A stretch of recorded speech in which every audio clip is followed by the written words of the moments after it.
Yeah, frameworks and mission state. Well, not mission statements, but kind of like internalizing values. I mean, look, that's the whole point. I mean, values, words are great. They're great to to help us think. But at the Yeah. end of the day, they still are just words. Yeah. That's what it can't be the whole process. It's like these words help us clarify what's going on and be real specific about what we mean. And once we create meaning, that's great. That's a great jumping off point to say, all right, I now know what I want. And what I want is labeled this, it's called this, and it's over there. Now we Hmm. can move up to the next stage and start saying, all right, what's our plan? How can we prepare? Let's put some action. I heard a quote that says you had like one brain and two hands. So get to work. Like, okay, okay, I'll give you that. That's big. I was like, that makes sense to me. Plan it once, get out there, start doing. That's cool. Yeah, I mean, action should be, that's what it's all for, because you got to do some action. The only thing that changes the world is the action. So certainly, it's got to be True. that. I mean, people would love for if it didn't have to be that way. I mean, to me that's almost like I wouldn't call it robotics. People love getting more for. That's just how it works. That's what we. This is the whole thing about evolution. This is why do we even need these things if we don't want more for less?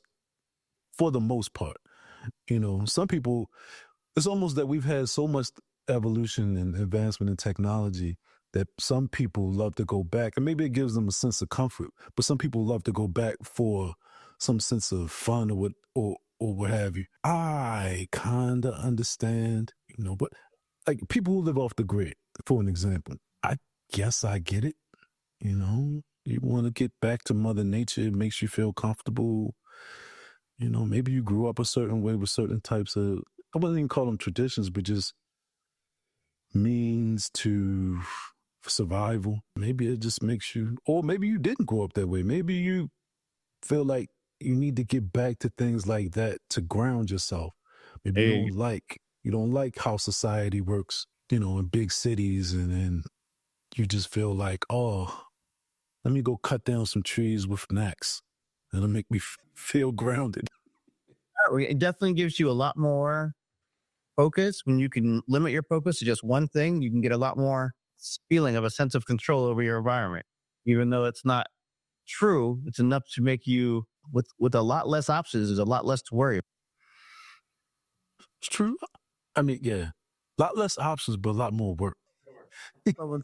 If you had to make a chicken sandwich from scratch, it would cost you like $1,600, and it would take you like a few months. It's like, yeah, I'd rather just go to the drive food. Let's not let's not fight this. We get it. Things are hard. Let's not pretend that they're not. Let's all acknowledge everybody got limits. This is one of them. Yeah, I guess the thing that keeps me not addicted, but I love cities because that's where the competition is. I love evolution. I just love advancement. And me going back is nothing, but you could say it's hard, but at some point in time. So let me frame this a little better. So I watch a lot of shows like Life Below Zero and things like that. And I wouldn't say a lot of them, but some. Or Naked and Afraid. And I just always find it interesting that some people love to stick to the older traditions, but you got gasoline, or you got a lighter, or Hmm. you got a boat. I mean, not just a boat, but a motorboat, or or you got a snowmobile. You didn't keep everything. He took he took some of the newer stuff, you know, and I'm not knocking him for it. I mean, look, there's nothing wrong with it.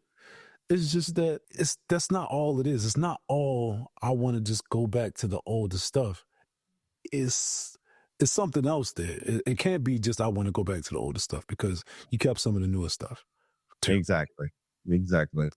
Yeah, I think people like the idea of going back to quote unquote nature so they can find something simple, something that doesn't have a whole lot of extra inputs from other people. And be like, all right, if it's just me, this tree, this little plot of land, what do I got to do till I survive or have things that I want? What kind of things do I want? Little food, little clothing, little shelter. All right, that's enough for me right now. I feel like I'm back to nature. Like, I mean, I hear you. That's not actual nature, and that's fine. It's just a more simplified version of life. It's like this is minimalism. I'm like, sort of, and that's fine. It's enough to keep you alive, and it's part of the choices we get to make, which is great. Yeah. Yeah, I mean, I love it. I think that there's I wouldn't even call, it's not it's not getting back in touch with Mother Nature, because that's too, I guess, colloquial is the word. It's too folksy in a sense of a saying to me. It's just that the way that it's not even, I don't think it's the way that humans are wired, the way that reality works. See, you got to do things to get the outcomes. And then so the way that we have to interact with the world gives us these senses of, I don't know, things like accomplishment. Oh, whatever it is, we have to do these activities to get the payoff. And then somehow we develop some kind of I don't know, chemical release because of these things. Like think about, I don't know, cleaning your room, doing something like cleaning your room, cleaning your house, or doing something or getting some feeling of accomplishment from something that doesn't give you an immediate payoff. Mm. Right. And so this is like, well, we've developed this feeling just because we've done this thing. And this thing doesn't necessarily lead to a direct payoff right now. So this is really just a feeling. It's a feeling of accomplishment. It's just, I mean, am I wrong or off track with this, or what you I mean, everybody has needs, and some of these needs are psychological. Some of these psychological needs like really involve a feeling of agency, where people can get the sense that what they're doing matters and is actively giving them an extra bandwidth or sense of safety that says, if I have this need, I can meet it, and therefore I don't have to worry about this anymore. And I think that's a helpful feeling of responsibility, safety, agency, whatever you want to call it. Those are things that I support people doing. It's always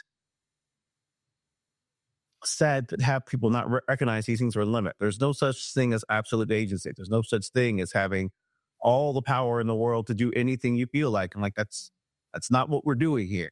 You're just finding something that you want to grow in and then slowly taking the next step to make sure that you can progress here, which is cool. yeah. Yeah. I mean, but it's interesting because I think the psychological needs development. And that's kind of one of the things I like to just peel back the layers. And this is kind of a theory because I don't know that you can ever prove if this is right or wrong. I'm not necessarily sure. Because people might say, oh, yeah, we have psychological needs. But I would say that, no, we have physical needs that developed into psychological needs. That's how I would look at it. Interesting. How do you separate the two? How do you know which one came first? That's what I'm saying. I don't know that I can prove this, right? Okay, that's fair. I'm just like, it's in the world of development. I would say man, we start off as a mind in a body, and so they're both developing together. So I don't think the one can come before the other, but I do think one is dependent on the other. Like, you can have all the psychological needs you want, but if you don't eat, it doesn't matter. So I'm like, you really do have to get to that eating eventually first, and then we can talk about what's next. Once you're alive, then we can start talking about how bad you feel. We can talk about that later. But yeah, so to me, that's an indicator, right? Even All right. feeling bad or feeling compassion, feeling empathy, these are secondary things, in my opinion. These are not primary. Babies don't pop out they may like people, but they might squish a person or squish a bee, or they can't squish a person, but you know what I'm saying? It's just, this is a development. This is, once again, it's a theory. I don't know how you prove this.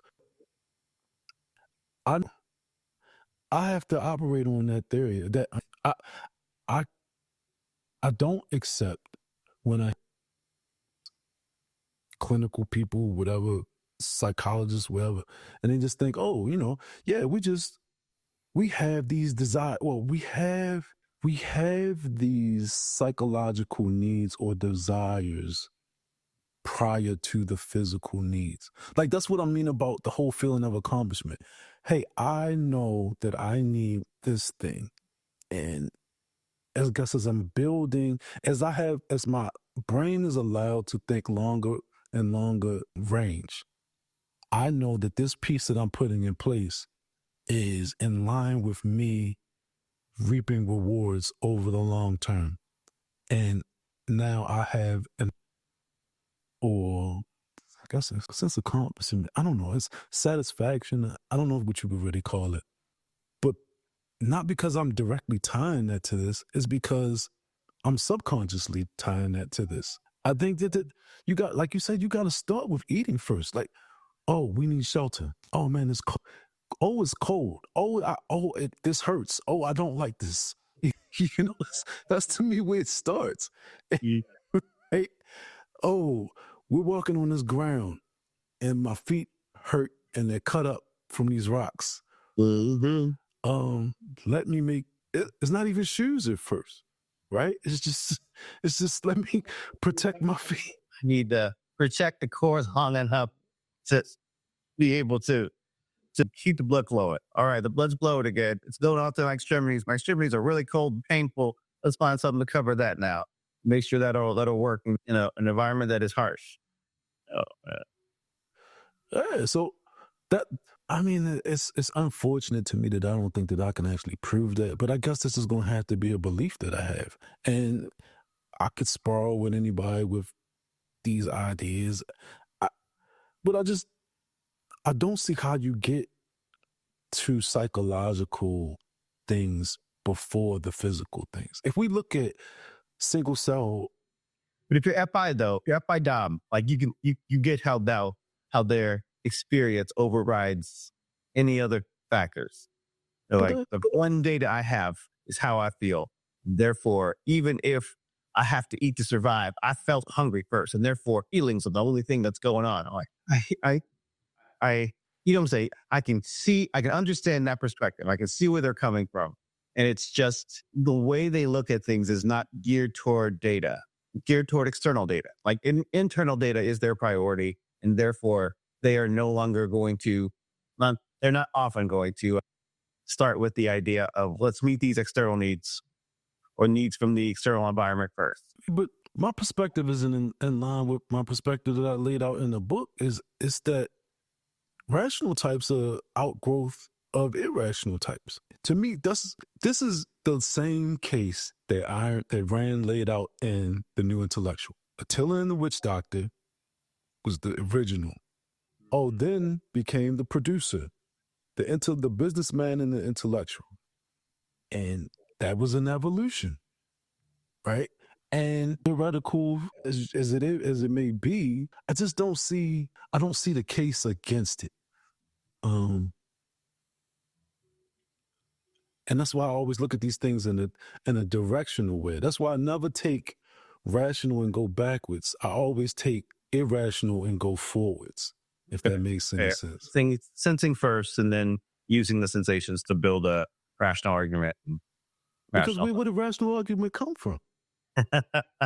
It's hard to it's hard to have a logical thought between things that don't exist yet. You have to have things to tie together. Or unless you got collective ideas, unless you just operating on secondhand collective ideas, which that's where I think we are.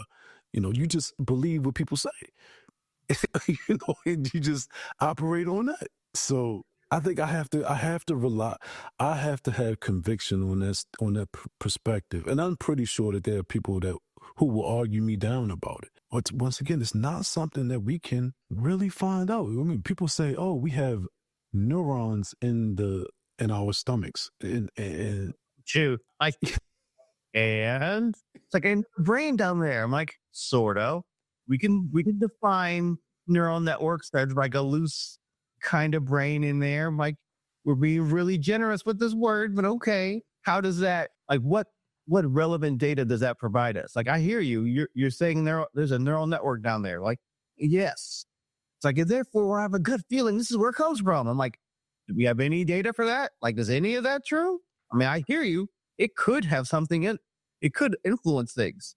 But when you have a gut feeling about the character of somebody and you're making and like they put you at ease, you've made a value judgment.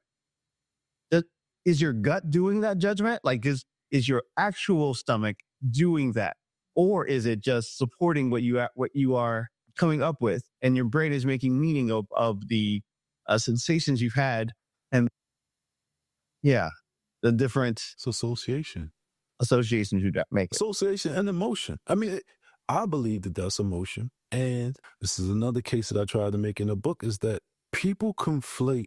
If you would accept my thesis or whatever you want to call it, argument that everything originates with sensation. But here's the thing. If you at some point conflate the sensation of, touch, feel, external objects, smells, things like that, with the sensations that are derived from eternal emotions that come from emotions, now you've conflated sensation with feeling. And Yes. now you think that, oh my goodness, feeling is sensation. Just like we say, you've done violence to me. This is violence. You know, and so once the person conflates and can't distinguish sensation from feeling or sensation from emotion, or the emotion, the sense, he doesn't call it sensation. And I need to probably pull this up because I think I made a good case for this. But yeah, if you raise a person in that way where they can't decipher or distinguish physical sensation from the things that they feel from emotions, you could get stuck like that. Yeah, that is something that actually harms thinking. That literally creates so much confusion that it's very challenging to start having any real discrimination. And that's a terrible place to leave anybody. Yeah, because you're in fear. And I think they have some studies that, yeah, I mean, if you don't know, you almost have no choice but to be afraid, Right? right? Like, well, bad things could happen. When? To whom? I don't know. Oh, that seems like a really important thing to know. We should really drill down on that. That could be me or you, at any point in time. Apparently, since we don't know. Let's let's Uh, let's, let's and to me, this directly relates to something that I've been hearing about. So at one point in time, I went to this humanist lunch, whatever. They do this hour or some get together around it, humanism. And I was having a conversation with this guy, and he started talking about they did this study during COVID where they were trying to figure out why are people going to the market and just buying all of this toilet paper, right? And from what he's saying is like, well, they did a study on some, I don't know if it was women or some woman or whatever. And it was just this woman, her fear was so high that she couldn't think of anything but to go buy toilet paper. Like her brain basically shut down and just was like, I just need this toilet paper. Right. And the that kind of relates to this. And I'm also listening to this book from Al Gore called The Age of Loss of Reason or something like that. I don't even. I'm a little frustrated with it, but he kind of brings up the assault on reason. He kind of brings up the same arguments. It's just like people when they have the assault on reason. He brings up the same arguments.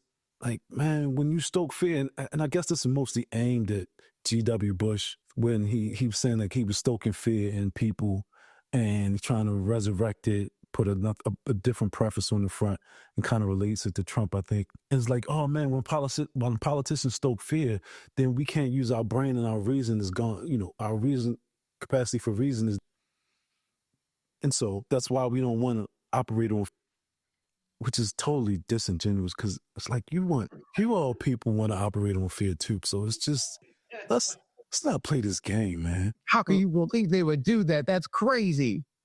Didn't Oh boy, but yeah, Right. that's the politics game in America. And So I mean, so I guess I could roll to that point because it's kind of got me frustrated. But once again, you conflate inner sensation with outer sensation, and you get a bad situation. if you introduce that level of overgeneralization to where you think that the things you feel and the things value judgment field, meaning the things you experience are one and the same. If you're like, well, I touched the stove and it was hot, and I saw this person and I felt bad inside, and therefore these are just natural things that occur in the world, and I have no control over them. I'm like, oh, you you've now advocated the position of being in control of your life. You've now advocated the position of being human to a large extent, and that is scary enough to say maybe there are, when you lose agency like that so quickly, maybe there's something going on that is wrong, that is a mistake, that is something you want to fix because of your own desire to be healthy or at least involved in your own life. I mean, so I want to say yes, right? But I always default to the position that when we talk about thinking in that manner or agency in that manner, that is a development. I always want to remember that, hey, you got to get there. You know, it's not like we're born and we would automatically get there even if we were left in the middle of the woods or something like. No, Like how that works. yeah, Mhm. these are societal developments. You know, because fear is a totally natural feeling to have, Right. right? There are some things you should be afraid of. Yeah, exactly. And then when you and I do believe that fear will inhibit your ability to think. Like when you don't, when you can't figure out, oh man, I got my rent paid and I'm my bills are done and I know I can eat today. You can't think further than that. Like, man, we don't have any food. It's cold. I got no shelter.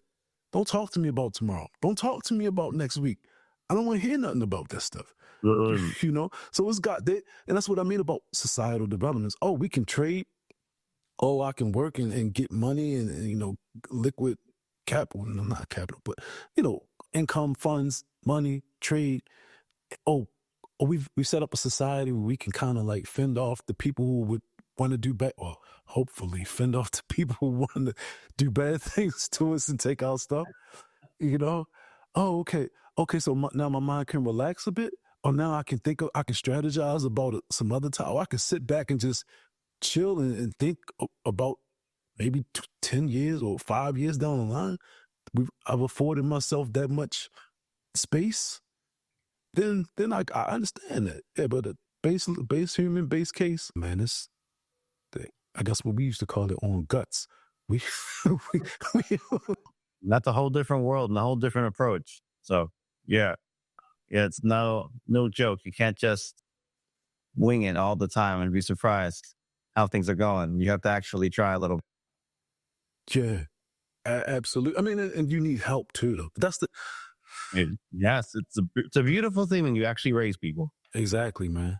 And that's one of the things that irritate me about where we are and where kind of where we going. It's just, yo, you're not helping these people get to the next level.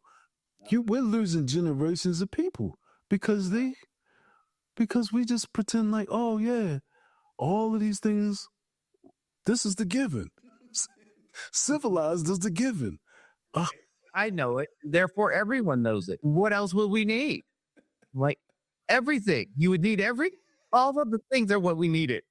The entire exactly. foundation is necessary. Like, well, I had a foundation. What's their problem? They're new. They've Right. literally never done this. Exactly, man. And it's unfortunate, man, because I'm out of focus. It's unfortunate because if you care about people, you don't want to see them in a bad situation. And you don't want to hear them complain about being in this bad situation with nobody the people who care about them always complain about them being in a bad situation, but you didn't do anything to help them not be in a bad situation. It's crazy. And so that's what frustrates me about that piece. And they think, and so basically you just want to deplete all of society to throw resources at this problem, which you really have no sense, you have no idea how to effectively treat this societal, I guess you can call it societal issue. These shortcomings in, I don't know. I don't want to say that because I have to make an assumption when I'm saying this if I'm saying that, because some people might say it's not a societal issue. I'm all right. I love that. There's an exception over here, and I don't feel that bad about it. So clearly, it must be fine. Or how that works. Yeah. But that's that's the crazy piece because, and that's why you gotta, man. That's you, in my opinion, have to ignore some people sometimes because they have no idea how to fix anything, but they always want to give their 2 cents on stuff, and it's like, man, Dude, shut up. they're not. So they fix something. Like, I want attention. Look at me. I say things. Nothing you say is relevant. I say things. All right. I see what we're doing here. Okay. You don't care about these people. I genuinely care about them, and you have nothing to offer them except for guilting me into helping them for you. Why don't? Right. Your strong feelings don't defend the things you say you care about. Isn't helping them. I can't feed them your strong feelings. I need you to go all the way off my back. Yeah, man. I'm trying to find this piece real quick because I think it is relevant. Okay. So yeah, I wanted to, because sometimes I feel like I already went through these things and I'm repeating, but I'm not repeating, and I want to go through what I already wrote to see how it lines up. So it's just a couple paragraphs. It's called the subheader is fostering rational and let me just wait. It's called the subheader is fostering rational individuality through conceptual education. It says any formal education that does not prioritize the development of a child's conceptual capacity amounts to indoctrination. So it's really kind of indoctrination as it aims to instill the child with collective values instead of facilitating their ability to generate self-determined values. This indoctrination comprises the individual's lifelong ability to separate thinking from feeling by blurring the distinction between sensations, which are immediate responses to physical stimuli, and emotions, which are complex reactions arising from cognitive processes and interpretations. So I don't think I need to really read the second paragraph, but that's what I was with. But yeah, like interpretation, it's one thing to believe that you're going, it's almost like 3D. Like if you go to some of these, if I go to a virtual reality, quote unquote, roller coaster or thrill ride, to call it that, if it's good, I'm going to have these sensations, feelings that something real is happening to me, even if it's not, right? Mm-hmm. And so my interpretations are going to drive, I don't know, my nervous system. I don't know what you would even call it. Eventually, yeah, you get a loop. So when you get stuck there and you get people who can't escape the feeling portion, and the real problem is it gets exacerbated, right? Because when you don't try to figure out the world, you get more and more frightened about the world. I mean, there's more and more uncertainty, and that can certainly lead to more and more fear. So it is very challenging to have a different reaction. So that to me, that's this stuff all kind of goes together. They're fundamental things, and that's why I like that part because to me it helps explain a lot. When you understand something a broad area, we'll see this just like I'm saying, like Al Gore is trying to paint the picture. Oh my goodness, the right is trying to, push a lot of fear. It's like, well, you're doing that too. So I guess fear is how we want vote. This is the politician play. Our goal? It seems like it's our goal. People are doing a lot of this. Seems like that's done intentionally.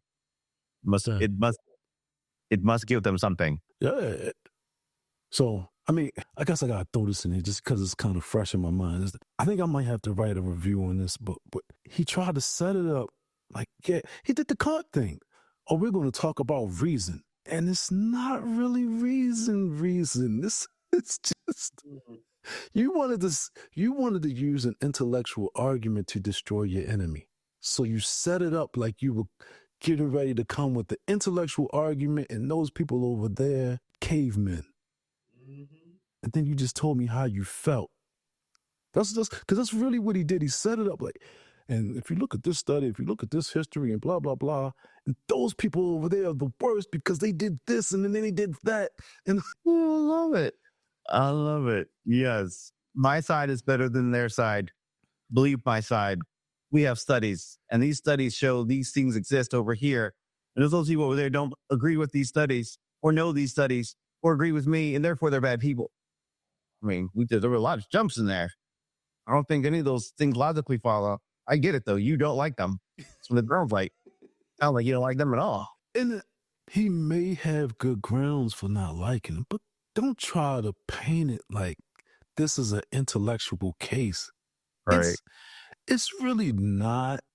It's got some intellectual arguments, but then it goes to example. And look, he did this. He said this. He said that the enemy was this person. And that enemy didn't have anything to do with the real enemy. And now you got all of America thinking it's this person. And on some level, I get it. But to me, it brings out a bigger picture for me. And this is all one of the reasons why I wouldn't call it me having difficulty communicating a point to people. Is people having difficulty understanding where I'm coming from. Because I can't get into look how he made or she, look how you made this person think about reality and this adult. And that's why I get lost because I can't really relate. I don't think like that. I just think like, okay, we're arguing about what somebody thought reality was or how maybe I could have persuaded somebody to think something different. I mean, I look at it like that's your job. Your job is think. So I mean, we all had that driver's think, but you made a pace that you were going to tell us what you thought. And so now this is your time to roll this out in a way that makes sense, that we can all understand where you're coming from. And that's fine. You can tell us your perspective. But if you're going to argue for one perspective over another, you got to have better reasons. And just like, I have reasons. I like it more. I have studies. I'm like, okay, did the studies support your argument? I don't know, but I like them. And therefore, other people don't have these studies. They're wrong. Like, but those, anyway, I just think that is a bare minimum. It's fine to have people tell us their perspective, but it's frustrating when I do not see how the things they're using to support their position, like directly apply. If it's not relevant, it's a little different than that, and I'm probably not articulating it well. It's the argument for censoring social media. Hey, someone put out a post, and that post is a lie, and so you should take that post down because it will make people think this other thing, you know. And for me, I'm thinking a lot of stuff is not going to be the total and complete truth, and I'd rather see most of the stuff than had only the stuff that you want me to see, because I don't feel like that's really going to help my life if I only get to see the stuff that you allow. I think that's bad. it could be. I mean, it can be abused, right? Yeah. I mean, it's not even that I think it can be abused. I think by nature, it's you're going to have to use a principle for this. This is what I'm saying, like, because it becomes, oh my goodness, that's bad. We shouldn't let people see it. And maybe it's just the point that tells people that what you're saying is not right. Maybe that's why you don't want people to see it, because Bias exists, but I think that's secondary. I think like the first principles part is that truth exists, and if people don't have truth, they can't make real or wise decisions. And I think there is something to be said for having a truth criteria, some sort of standard we can say this accords with reality or not, and here's actual evidence in reality that supports that.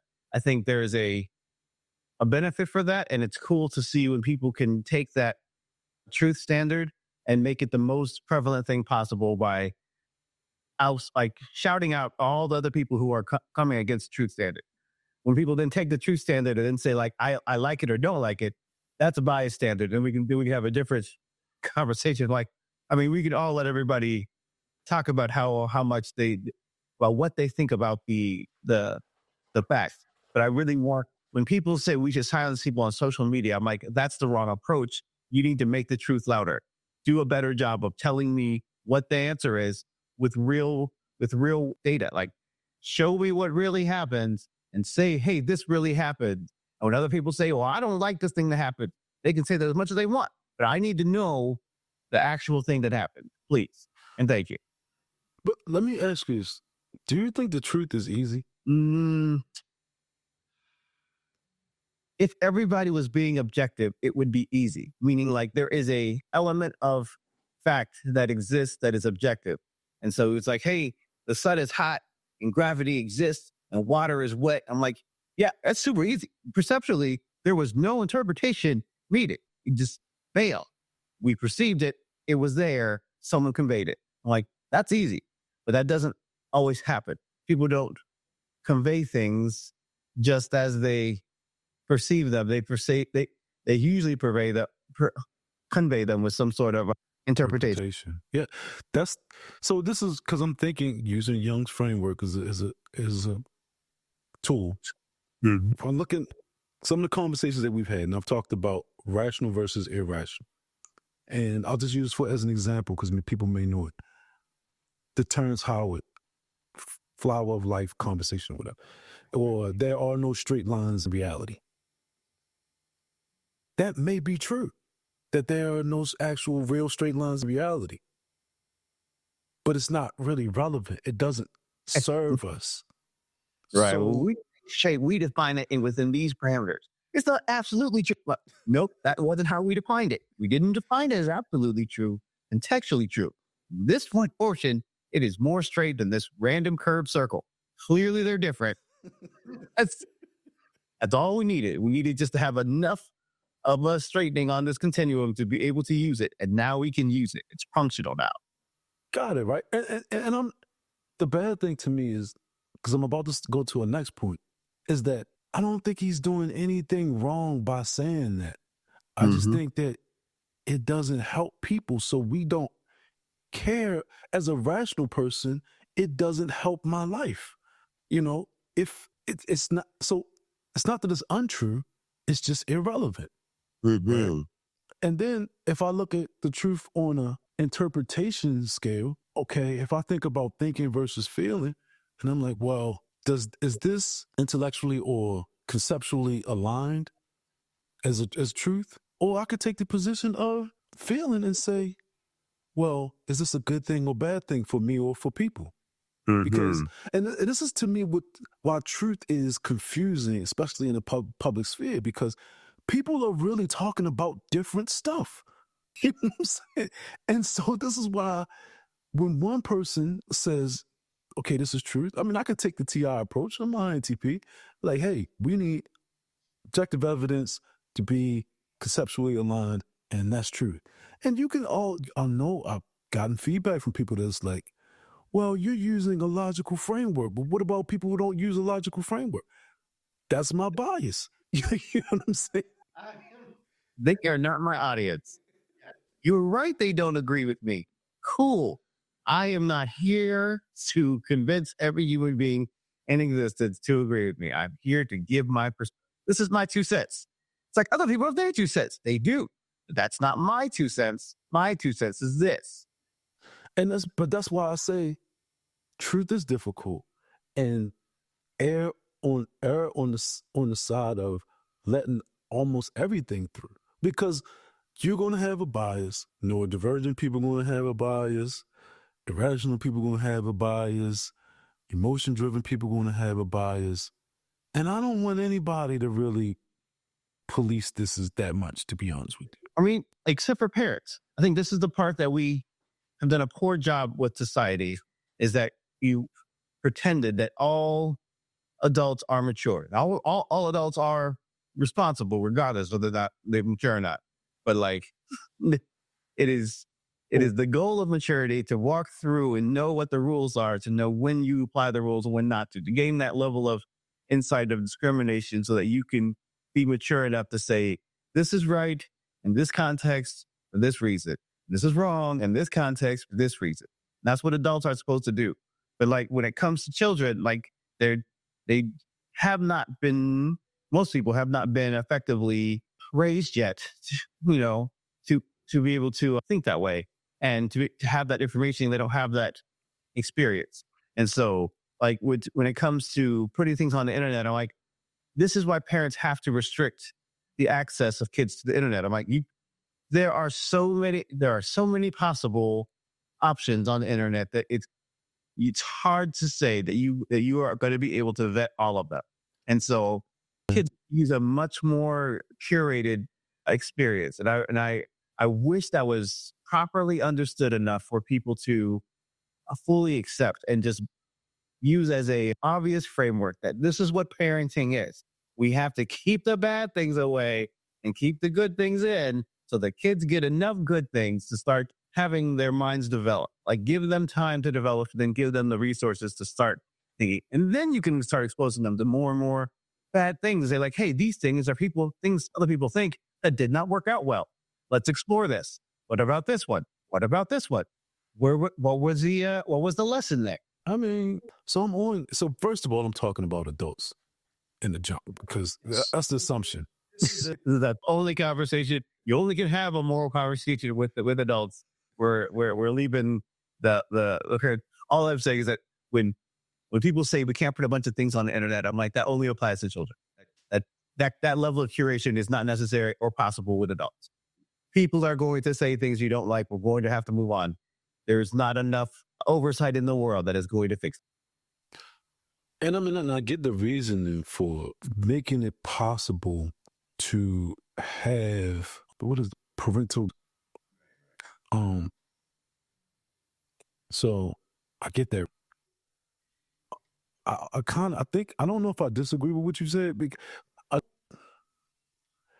I think I don't know that it's so much that you, as a parent, you're keeping bad things away from your. I think that's the easy way out, right? I think that's the hear no evil, see no evil, speak no evil way out. And now you throw them out in the world, and they're like, "Hey, you didn't tell me about this. This thing exists, and you didn't explain it to me, and now I have no defense mechanism against it." Right? I think as a parent, what you're doing is trying to guide your children through the stuff, not keep them away from the stuff, but guide them through it. And I hear you. Sometimes, and that guiding you through is a skill set, and so it's helpful to give people the skills first. I mean, of course, well, I don't think that this is an easy thing at all. But what I will say is, I think that is effective parenting. Like, I think that's the upper echelons of parenting. This is what you should be doing, guiding, guiding your children through things. And like I said, people take the easy way out. I remember it pops in my mind immediately. It was an argument. I used to listen to Colin Cowherd, Sports Talk Radio, and I don't remember the exact argument, but I guess somebody did something in sports, and maybe it was Colin Kaepernick kneeling on the sideline or something like that. And some parents were like, "Well, how am I going to take my kid to the game or show him this?" Or I don't know exactly. Maybe it was Michael Sam and him being gay or whatever. I think it might have been Michael Sam and being the first openly gay football player. And he was like, "I don't know, they're your kids. Teach them." You teach them all kind of things. All the things you typically do as a parent. Yes. But people don't want to do that.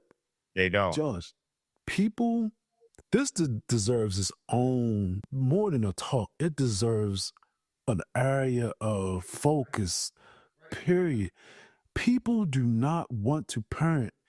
People want to throw screens in kids' hands and have adult parties while they sit and watch phones and computer screens all day. And I mean, I don't have any notice. But this is what I see. Put it to you like this. Anecdotally, I see this a lot. But what I do know is that people don't like what I just said. Guiding children through the difficult parts of life. And I don't necessarily think that this is a right or wrong answer, because let's say if I think of something like religion, okay, you got a Muslim, you got a Christian, you got a person that's an atheist. As a parent, I feel like you have the right to raise your child you see fit. Right? Yeah. But these are different frameworks. These are not the same frameworks at all. You know what I'm saying? And so you don't have to agree on the framework, but it's not the same. Just don't want you to pretend like, oh, not you, I'm saying anybody. I don't want anybody to pretend like, hey, these Matter. I'm like, oh, it matters a lot, actually. It matters a great deal. There will be consequences from what you choose. yeah. Well, because there will be technically benefits and, I guess the opposite of benefit, mind blank. Yeah. There's definitely going to have some. Yeah. But that's what I mean about truth. Like, is Christian truth the same as Muslim truth? Is that the same as atheist truth? Is that the same as agnostic truth? I don't want to trivialize the term truth, but this is why I wanted to write a book about philosophy and psychology, because I'm saying, like, that's why I laid it out in the Jung framework. Right? These people are looking at the world in different ways. Yes, there's different perspectives, but there is a objective thing that everybody's looking at. It's like, okay, everybody can go to an art show and stare at a painting and be like, all right, I like it, I don't like it, I think it makes me feel this, I think it makes me feel this, I think the author was trying to do that, I think the artist was trying to do this. It's like, okay, that's cool and all, but we have to all agree on the capital T truth. This is a room, that is a picture. Yes? All right. That we can establish as a fact. Everything else, we will have to start parsing the hell through. Like, these are colors, and these colors are this colors. I'm like, everybody perceives these colors differently. I mean, we can say that some of these colors are different. That's objectively true, but we don't all see the same colors in the same way. And that's okay. We don't have to. Anyway, all I'm saying is that the capital T truth needs to take precedence so we can have a discussion about the lowercase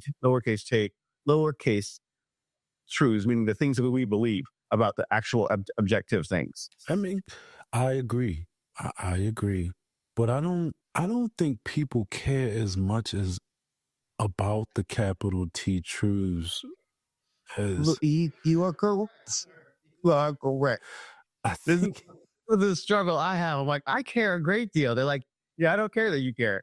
I care personally that this thing is what I say it is. Like, I don't know if it is what you say it is. And, I don't know why that's necessary to even have that conversation. I believe you believe it. It doesn't matter to me either. It doesn't affect me in that sense of change how I perceive this or change how I see this. Yeah. So here's one of these moments where when I'm with the example that we're talking about, what did I brought up about social media? Mm-hmm. This is something that people are actively making decisions on. Right. And so there will be a decision made. And I'll look at the example from that lens. Like, if I were to have to make a decision about this, how am I going to do it?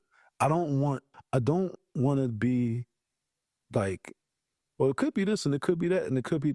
I want to say, no, how would we actually do this thing that people are actively doing? Because right now we actively have people really, when you leave the door open, you get people trying to ban other political candidates from being able to put their ads on social media because they say, oh, the truth is this is hateful, or the truth is this is that, or the truth is this person wants this, that, and the other. People start to use the ambiguity as a tool. Yes.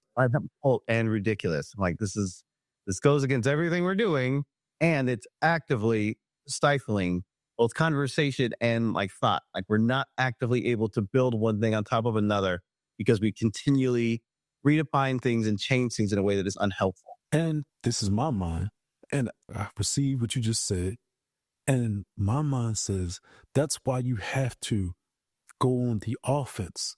You have to say, this is what we should do, because if you sit back and wait, you'll have to defend yourself against so much stuff. People will be like, well, you could do it like this. You got so many people who want to talk and want to put out their beliefs and want to put out their ideas and want to be seen and want to be heard. All of these different things. You've got to go out there and say, no, This is how we're doing it because of this reason, because of this principle. If you look like this, I got this consistent case to go forward with. But if anybody sits back and says, well, this is wrong and that is wrong and this is wrong and that is wrong, that's a trap. To me, that's a trap because everybody loves to do that. Well, I don't like Kamala. I don't like Trump. And I don't like, okay, something's going to happen and you're not going to be involved. All you did was sit back and you complained. The person that wanted to take the reins went and did their own thing. And now you felt good about arguing. Congratulations. And so easy. It creeps up so easy. And anybody can find themselves in those conversations. And I think that you got to be wired a certain way because I don't know about anybody else. For me, when the conversation, I can't say that I've always been like that, but when the conversation starts going one direction, I just lose all enthusiasm for it. I'm like, oh no, we're talking about you like chocolate ice cream and I like vanilla. It's not an argument that I want to. Benefit at all. We're no longer making progress. We are now just stating preferences. Okay, well, I didn't come here to learn about your preferences. No, No, you keep doing this. You keep learning.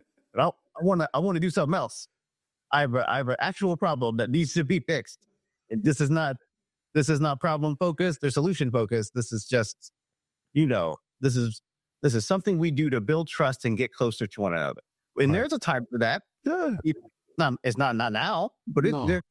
somebody cares, and therefore it is a time for that for somebody. It's just me.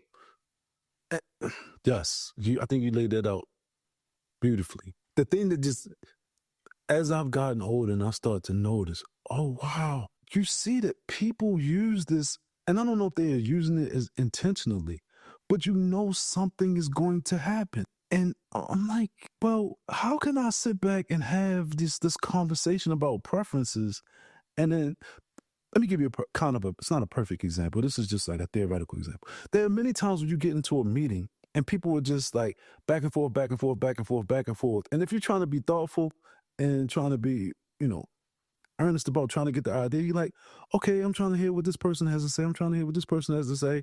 And then at some point in time, it becomes, okay, time's over. We're doing this. Bam. Wait. I listened to all of the stuff that you had to say and we didn't think it over. We just ran out of time and we just did a thing.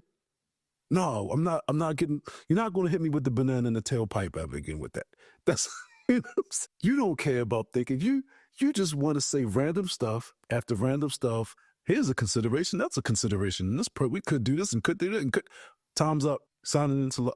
Wait a minute. Signing into law. Put it in the, he's setting the budget up. And that's why the thing about life, you have to be very aware that things happen on a continuum. People have this idea of time doesn't exist. One of the most idiotic things in reality to me, because the only reason time exists is because of mortality, because I'm going to die at some point in time. And my life is transitioning from different points. This is why time matters. I'm hungry. I have to eat or I will die. Time matters. When am I going to eat? Oh my goodness. That's 100% true. And I think it's sad that we don't have more people cognizant of that. These are the tactics some people use. Like, filibustering is an actual tactic that people know. Like, I could just say random stuff until the time runs out because everything runs out. I'm like, oh, they know what they're doing. This isn't a guess. Let's not let them do it. Let's not give them the material to ruin this whole thing that we're working towards. And, a good leader would stop the nonsense and would say, like, we have time constraints. Everybody gets 5 minutes. All right, so-and-so, you need to shut up now. We only have this much time left. These are the main standards. The company is going for this. You have to hit this metric. Which one do we want to choose? These are the two options that were that had the most support. And then go around the table. The kind of director. There has to be a leader in the meeting. There has to be someone to direct what's going on. Otherwise, this doesn't happen. And if there is no leader, then it behooves you to become that leader. Or if you can't take over the meeting, at least find the most influential person and have them take over the meeting. And like, these were the two suggestions that were said before. What does the main person who is the decider think about this? Would you like more discussion about this topic or this topic? Let's Let's pick one. I mean, I think there's two kinds of leaders like that, though. The reason why that pops in my mind is that there are procedural leaders that do. They're not intellectual leaders. Another thing that pops in my mind is Seven Habits. Seven Habits of Highly Effective People. When it's like, you got the managers and you got the leaders. Managers are out there they're in the middle of the jungle. They're getting stuff done. We're chopping down trees. We making good line headway. We're ahead of schedule. Metrics are ticking like this. Blah blah blah. A leader climbs the tree, looks out over the jungle. I mean, looks out over everything's like wrong jungle. You know what I'm saying? It's, so the managers are getting stuff done, but they don't really necessarily always have the direction of where the hell they're going. So that's what I mean about there's two different kind of leaders. There's the visionary leader, and then there's also the procedural. Let's make sure that we have this time constraint. And we're talking about these ideas, and I think these people can work together. But also, ultimately, what this becomes is, and people hate this, and I wanted to kind of talk to you about this in a different context, but this is a framework. People don't like frameworks. They don't like frameworks. I don't have all the choices in the world anymore. Like, you don't. And you actually never did. No, you still don't. I just want to be real clear. But that's No. the thing. Like, but when you're talking about leaders, I ran out of time. Look, we got a framework. We're moving on. And then people will say, well, something that may be true, but not relevant. Like, well, I had another thought, or I wanted to do this, and it could be this, and you could give us more time. Yeah, we could, but we're not, because we have a framework. We're moving. And cool. We only have so much time in the world. This was the time that was set aside for this. We are doing it in this time, or it's not going to get done. That's also an option. We can also just not do things. Yeah, that's true. But then you've really given the reflexive person. You've given them the situation that they really want. This is the Joe Biden can no longer be president. Here we go. We've got Kamala Harris. Right. Choice. You know, it's like, you didn't come up with a better idea, and now you got what we give you. You're So, but there are people, like you said, they know what they're doing. There was this other case, I can't remember. I think this was, do you know who the guy was? Oklahoma. It was like TD something, or T Boone Pickens. You ever heard of somebody like this? Oklahoma State University. I think his name was T Boone Pickens. wow. That's exactly right. T. Boone Pickens. Good job. Cool, yeah. So he had the story. I don't know if he went to Russia. So I think this is T Boone Pickens. I hope I'm not messing this up. But he went over somewhere. It was another country, and they were saying, like, he was like, "Oh, we're not going to do anything." He was trying to make a deal, and the guy was like, "No, we're not going to do the deal." And it was like, we are not going to do the deal because we know that you're going to give it to us for less. And I don't know if the deal got done. I don't think it did, but it was just a play on America's being gullible and trying to, fix the rest of the world, or, I need to pull the story up again, but that's the sense that I have of it. But I think it was T Boone Pickens that had this story. That's funny. Yeah, I always find it humorous in the process of negotiating. People decide, like, the best negotiation tactic is to make sure the other party feels powerless. Let's go ahead and just antagonize them and just see what happens when they give into it. I'm like, I mean, that works for me, cool, but eventually people learn, like, oh, I don't give a fuck what you think. It's okay. I'm just gonna do whatever I want now. It's like, you can't guilt them or strong arm them into this.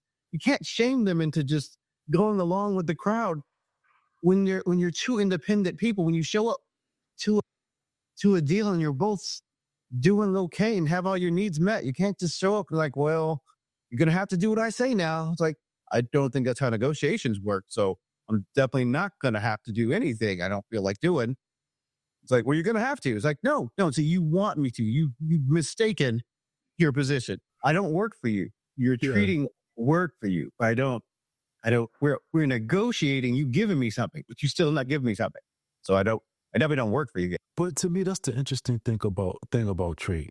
Be, because, man, this is a broad thought. There is this you you have to make these concessions sometimes. Right. Because think about it like this, and this is what's popping in my mind, and I hope this doesn't turn into a dumpster fire of a thought. I'm thinking about, like, it's not orange boil. Is it orange boil? Did orange boil have the oil in Atlas? Uh, I don't know. I can't remember. But it just becomes this thing. Get it? Huh? Oil. No, he's ahead of steel. Okay.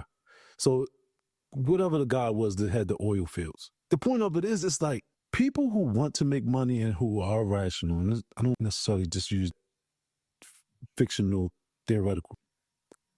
They need people who aren't rational a lot of times, right? And this is the whole reason, in my opinion, that you get you see how the rich people are taking advantage of the poor worker, and it's like, well, you got people who aren't making decisions dealing with people who are making decisions, and this person wants to make money, and this person is just a survival mode slash they just not making necessarily decisions like that, in my opinion, and not all of them, many of them in certain cases. And the whole thing is, when you can't, it's like having a conversation with an animal sometimes. Like they're not really negotiating. They have things that they want, and they're not thinking about what you want or what you might like or what would be a good trade here. They're just like, I want this thing.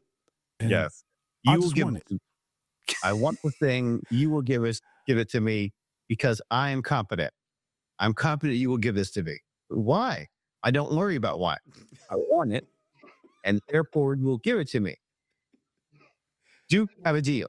Like, what are you out? Have you forgotten everything that goes into this negotiation? Like, no, I'm confident. I was told I need to show up and be confident. I'm Yeah. here to make a deal. Do we have one? Yeah. You said all the steps of negotiation. So no, we do not have a deal. You're in the same position we were before we started. But then you can Ellis White did. Alice Wyatt. Yeah, but a lot of times those people that I'm talking about, and then you kind of allude to is those are people who can pull the "I have been marginalized" card, right? And that's their chess piece. I went in there and I could talk to him just like any other rational person would talk to him, and he rejected my deal. Nobody knows that you didn't really offer anything, but Hey, you just they walked in reject- there and stuff, made more demands, and then were upset when your demands weren't met. I'm like, it's not a hostile negotiation. What are you doing? They rejected my deal because I am X, because I am Y, because I am. No, because you didn't offer anything. But there are people who don't understand they don't understand negotiation at all. That's why people don't understand capitalism, to be honest with you. People don't understand capitalism because they don't understand production either. I think that's also like just, to me, it is shocking how many people don't realize that goods and services come from somewhere. Like I did not realize that in people when they're like, these people would get out here and say things where the goods and services are divorced from money. I'm like, no one believes that. No one would say that. That's crazy. Then I watch it actively happen over and over again, both in political discourse and in real life. And I'm like, oh, I was way too naive. I thought everybody would acknowledge the bare minimum that like the factory goods came from the factory. I thought we all at least could get to that point. Apparently not. That's how it fits. I mean, I have this. The stork brought it. Say that part out loud. Okay. The stork brought it. That's a lot of people. They're just not thinking. And once again, like if you take it back to the primitive mind, they just don't have that capacity, or they can context drop. But One example, and I don't know if I've ever brought it up in here, and this is like what I tell people though. Wherever you're sitting right now, if you're not in the wilderness, you got a phone or whatever. If you're watching this or TV or something, if you're in a room, look around your room. Everything you see was somebody's vying for life. Every single thing, the paint on the wall, the sheetrock, the wood, the electrical plate, the electrical switch, the electric, the lights, the table, the paint on the table, the nuts, the bolts, the space itself. Somebody was vying for life. They offered you their goods, their services, their labor, so you would pay them. So and that's why that you've gotten developments that I'm on a screen, I'm looking at a camera. If nobody paid people for this thing, it would not be here. And if nobody made it, there wouldn't be anything for someone to pay for. It would not be here. It's crazy to have to say that out loud, but it's like, this is not expected. It wasn't nature. This is all man-made. Somebody had to do something. Man, Absolutely. it's crazy. And people don't want to compete. They feel like, oh, well, like you said, this just exists in nature. We should just take it over. We should just eat the rich, take their stuff, make them pay their fair share. I'm like, oh, that's not how finances work at all. You don't get it. You don't get it. You think because you outnumber them, that makes you personally more powerful than them. But they are aware that other people exist. They have paid those people to defend. They're not confused.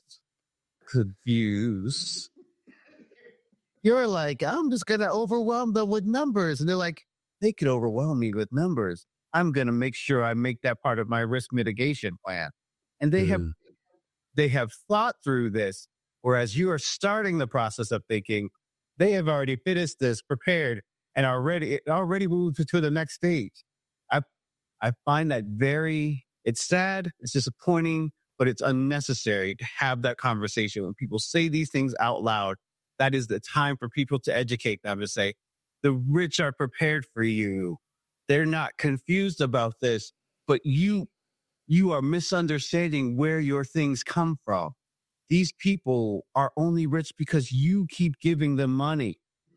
If you take their money, if you take away the resources for them to help you, they will just stop helping you. I mean, yes. I mean, I guess, but here's the tricky part, man. The guilt. This is the issue with Hank Reardon. This is the Hank Reardon issue. Yes. When you look at your mother and you look at your wife and you look at your brother, and he actually figures out the weapon that you have against me is my love for you. This is it's Superman Part 2. That's exactly what it is. It's Zod when he figured out, I know Superman's weakness. He cares about these people. You know what I'm saying? So I'm gonna destroy these people. You know what I'm saying? So but you can't, if you lay it out the way you laid it out, I understand exactly what you mean, but you have to have full context with that, because when you make decisions, people who don't make decisions sometimes get upset because their approach to life is, you're going to handle it. Right. This is their approach. This is their strategy. I've got you handle the things, and if you don't handle them, I'll make you feel bad. And then once you feel guilty, you'll give me the stuff. And this is the same thing about the T-Boone Pickens story, because it's like, oh, struggling country, we need to do this deal. We know you'll give it to us because look at us, we're struggling. And it's like, this works, but unless you don't let it work. So there you go. It works only as long as you tolerate it. And that's one of the first things parents learn, is that kids aren't born with a blank slate. They come out and they will easily take advantage of you or tear up things or destroy whatever they can get their hands on. The children, they don't know any better. That is why we have to actively teach them. That is what the process of parenting is for. That is what we are doing here. And I think it's super key to realize that the only power kids have is the ones we give, the power we give them. And so if we want the child to stop hitting mommy, like Jordan Peterson talks about this, he's like, take the kid's hands away from your face and tell them to stop hitting you. Mm. You are to be the parent. You have to instruct. You have to show them that you are bigger and stronger and love them. And that is the appropriate thing to do. It's not what you could think about doing if you feel like it. You have to do this if you were to be a parent. You cannot let your feeling bad for them stop you from effectively parenting, raising them, teaching them, or giving them limits and boundaries. Boundaries are love. If you stop or refuse to give them boundaries, you are neglecting your child. I mean, I agree. But I just think that needs to be way more clearly stated and understood in society. I think because it's, oh, you're now giving them love, or look, I don't, and it's not you. I'm not responsible to this. This is to me why, as a kid, for me, I couldn't understand certain things because people were just using these weird abstractions that don't really have any relationship. Like if I don't accept it as a real thing, there's nothing in reality that's going to actually teach me that abstraction. I think I'm saying this right. And guidelines, yes, guide them to being independent. This is to doing for themselves. Hey, you need to do things for yourself. See, we as humans have needs and requirements, and we have desires and, you know, desires. To get these things, you need to do these other things because you also are living in a society where you can upset the emotions of others. And there are issues. Look, you can cross lines with people where there real consequences that can happen, you know. And so, but damn man, I like look, if you want to take a shot, I want to see people clearly lay these things out because it just becomes, oh man, you need to love. And one of these things that I hate, I saw one of these videos today, just serve people and give them the Christian love. It's like, what is that? Right? What does But that look like? Like, did you take a yeah, it's infuriating because people say things like that and they mean passivity. Like, I want you to just love this person. How should I love them? You let them do whatever they want. I'm like, that is not right. I hear you. That is a nice thing to do. And I agree. Anyone who doesn't let you do what you want is not being nice to you. But oh, parents know. doesn't mean they're being bad to you either, right? It could be good being good to you and not nice. There you go. I mean, I'm just like, good parents don't let their kids play in the street. They are not nice to their kids. They are loving to their kids and they give them clear boundaries to say, that will kill you. These cars can't see you. Get out of the street, get into this yard, get behind this fence because I love you. And so when people are like, show them the Christian love, I'm like, tell them the boundaries. Let them know that the things that they're doing don't lead to life and health and happiness. That is what Jesus literally did.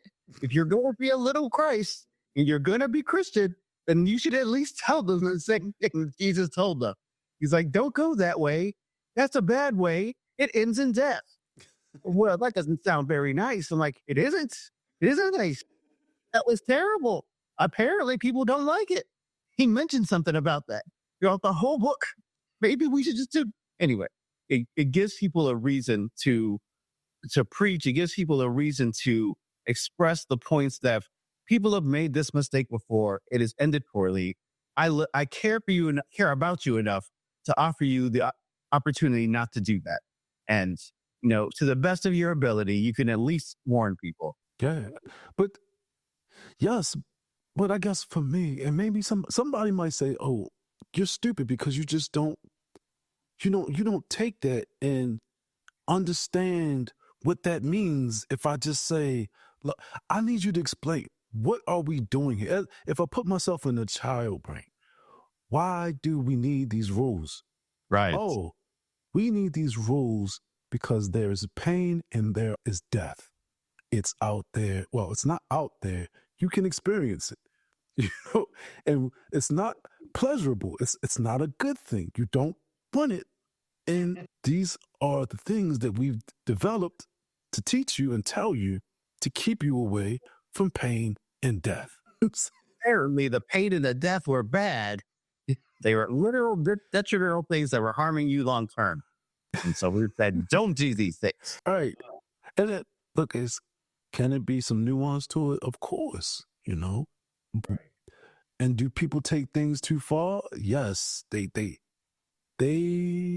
man, I just got to get used to it. I know we talk this bouncing ball all the time here, but this is the thought I've been working with over the last week or so too. It's the P, for some reason it's showing up as the PPC balance thing for me.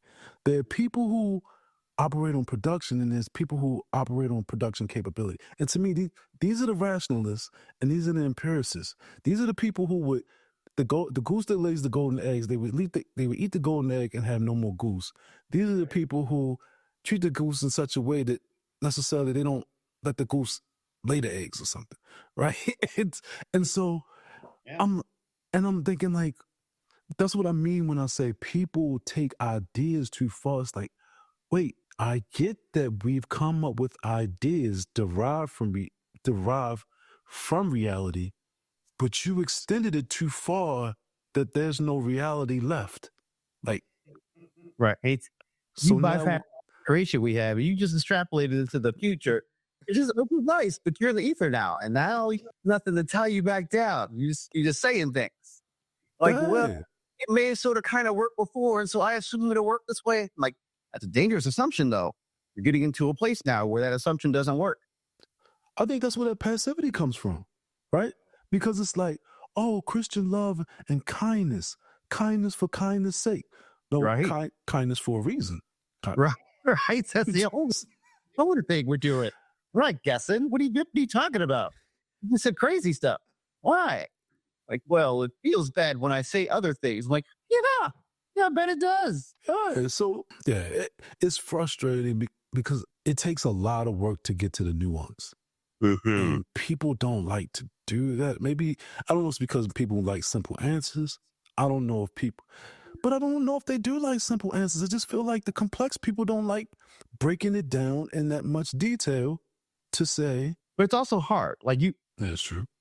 to be able to explain things simply, you have to have a great grasp of first principles and a great ability to boil things down, analyze things down, and then go out of your way to empathize with your audience and like see what level they're able to receive it, and then find a shared example that everybody can relate to, and that's hard.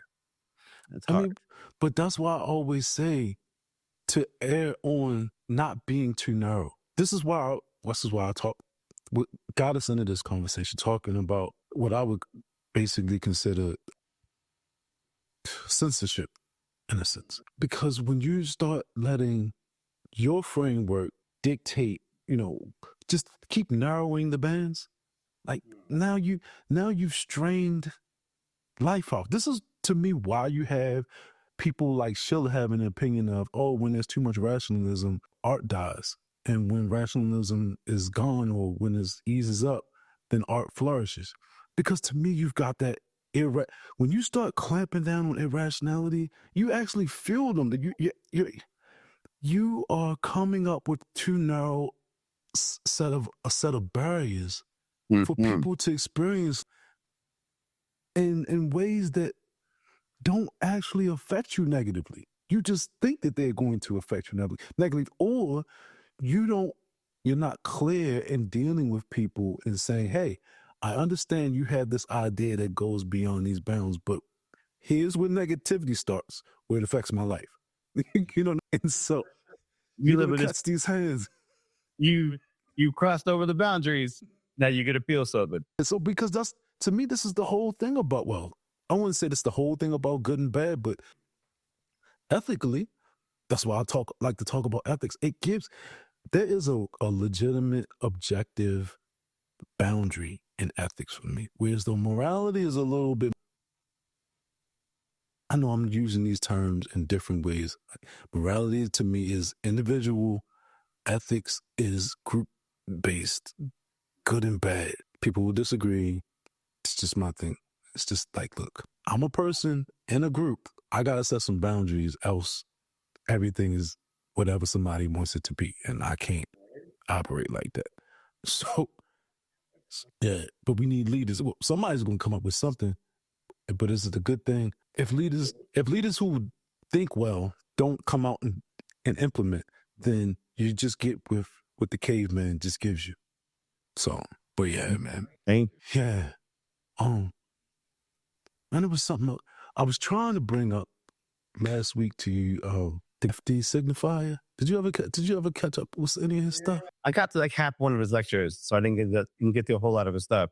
Which one of the things did you relate to that you thought was legit? I mean, I wouldn't say that I related. It gave me the sense that, oh, I like your argumentation style. Oh, your conclusions are trash, but I love your argumentation style and the way that you go through the detail and analysis. He was systematic, he was methodical, and he tried to be evidence focused to the full extent that he could. So yeah, that part was cool. Yeah, that's what. But I always hate his conclusions because essentially I like watching certain stuff, and people make this argument. They make so FD signifier, like from my mind, is like along the Marxist leftist fall, doesn't fall in Democratic or Republican lines. When I say black, I'm not saying like his race. I'm saying like his ideology in this sense, you know. But it's something that's telling when I start to hear some of these people talk and the things that they're proud about. They're like, oh, this revolutionist, which is actually equals anti-culture. Like I've heard people keep saying this, anti-culture, right? Mm-hmm. And it's interesting to me that people would use this as a badge because for me, when I hear anti-culture, I'm like, oh, you really don't exist unless somebody has to exist for you even to exist. You have to have something to rebel against. So you need a person, you need people who are actually what I would call a self to rebel against. Because all you're doing is going against, you're like a Satanist. You know, a Satanist. That's You know true. what I'm saying? They're like, we need to have a balance, and therefore I'm gonna be the counterbalance. Like, this is not helpful. Doesn't matter. It needs to be here, and I will be here for it. Like, yes, you are. It's crazy, man. It's funny. People like that. It's humorous to me, but also sad that it's so prevalent, and we let them do it. But this is the mentality that you get when you don't develop a self, when you don't develop to what this is the stuff that I'm trying to lay out in the book. We had to develop into individuals before we were all collective. We were all just whatever. It was Right? the nothing. Bring something to the group. If you're gonna be a part of this, you have to develop something first. And so for me, this is where anti-culture is, hey, some people have developed and they have made a world where we can enjoy the benefits of that development, but we're against the virtues that they have or possess that created that development. And so therefore we're going to be it's like it's capitalism lifted the world. No, I'm anti-capitalism. I'm anti you telling me to do stuff. It's like we're not actually telling you to do stuff. We're saying this is how we can all do things to make it a better situation for everybody. No, I reject it. Right? Only the real capitalists are the ones at the top. Because capitalism is by definition a oppressive system. I'm like, oh, you misunderstood the entire system, but you also aren't really interested in an answer here. You really just want to talk about things you don't like. I understand. You're not at the top. And you're right. It is a hierarchy. Those parts are true. They're not relevant, but they are true. Those things happen and they exist. And people move along these hierarchies. You know? That's the one thing they ignore. So there's even hierarchies among the anti people. Not everybody has the same level of influence, paying more control. So, I mean, anyway, there's nothing wrong with hierarchies. It's just something people don't, it's just something people say when they're not at the top of the hierarchy they want to be the top of. I mean, and that's like the whole idea of like pretty privilege and things like that, or masculinity, heightened masculinity. This is what I meant when I was, and I'm probably was, once again, not articulate enough. This is what I meant when people start doing this thing. It's like, well, people don't perceive you as a select man, and I don't perceive this as, it's like, I'm not here to have a conversation about your perceptions of societal ideas and No, pretty privilege but you got to admit that there is a pretty privilege and I don't care. This right. is my position. I don't care. And then Irrelevant to me in this conversation right now. How about that? their Well, retort will be something like, "How you can just ignore all these things?" And in my mind, I'm thinking these are the things that keep you in the place that you are. You don't really. You're not actually thinking. You're thinking about what other people are thinking. yes, this is not original to you, and we're not even attempting to solve the actual problem in reality. You're trying to resolve your internal conflict by getting other people to validate and affirm you. I don't want any part of that. All the things you just said don't solve my actual problem in reality. No. But they don't. But this is why. This is the only reason you could argue with a person who is actually solving the thing in reality, because you don't. You're not involved in this conversation. You're not involved in solving problems. Really, you you're involved in identifying, like you just said, their beliefs. They're not. We're solving different problems, and I don't understand it. It's weird, man. It's just a weird, and but it's consistent in each one of these cases. And I don't know if you've ever seen this.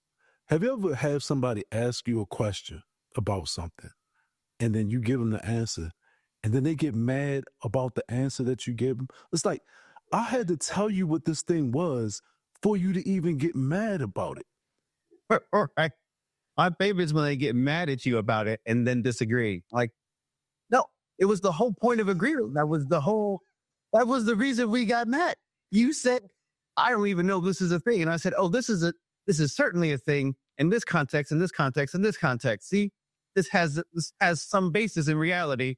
And then you were mad. How dare you say that? How do you know? How could anyone know? And that's not true. And I don't like it. Like, either, either it's not true or you don't like it. It can't be both. You're going to have to pick one thing to be mad.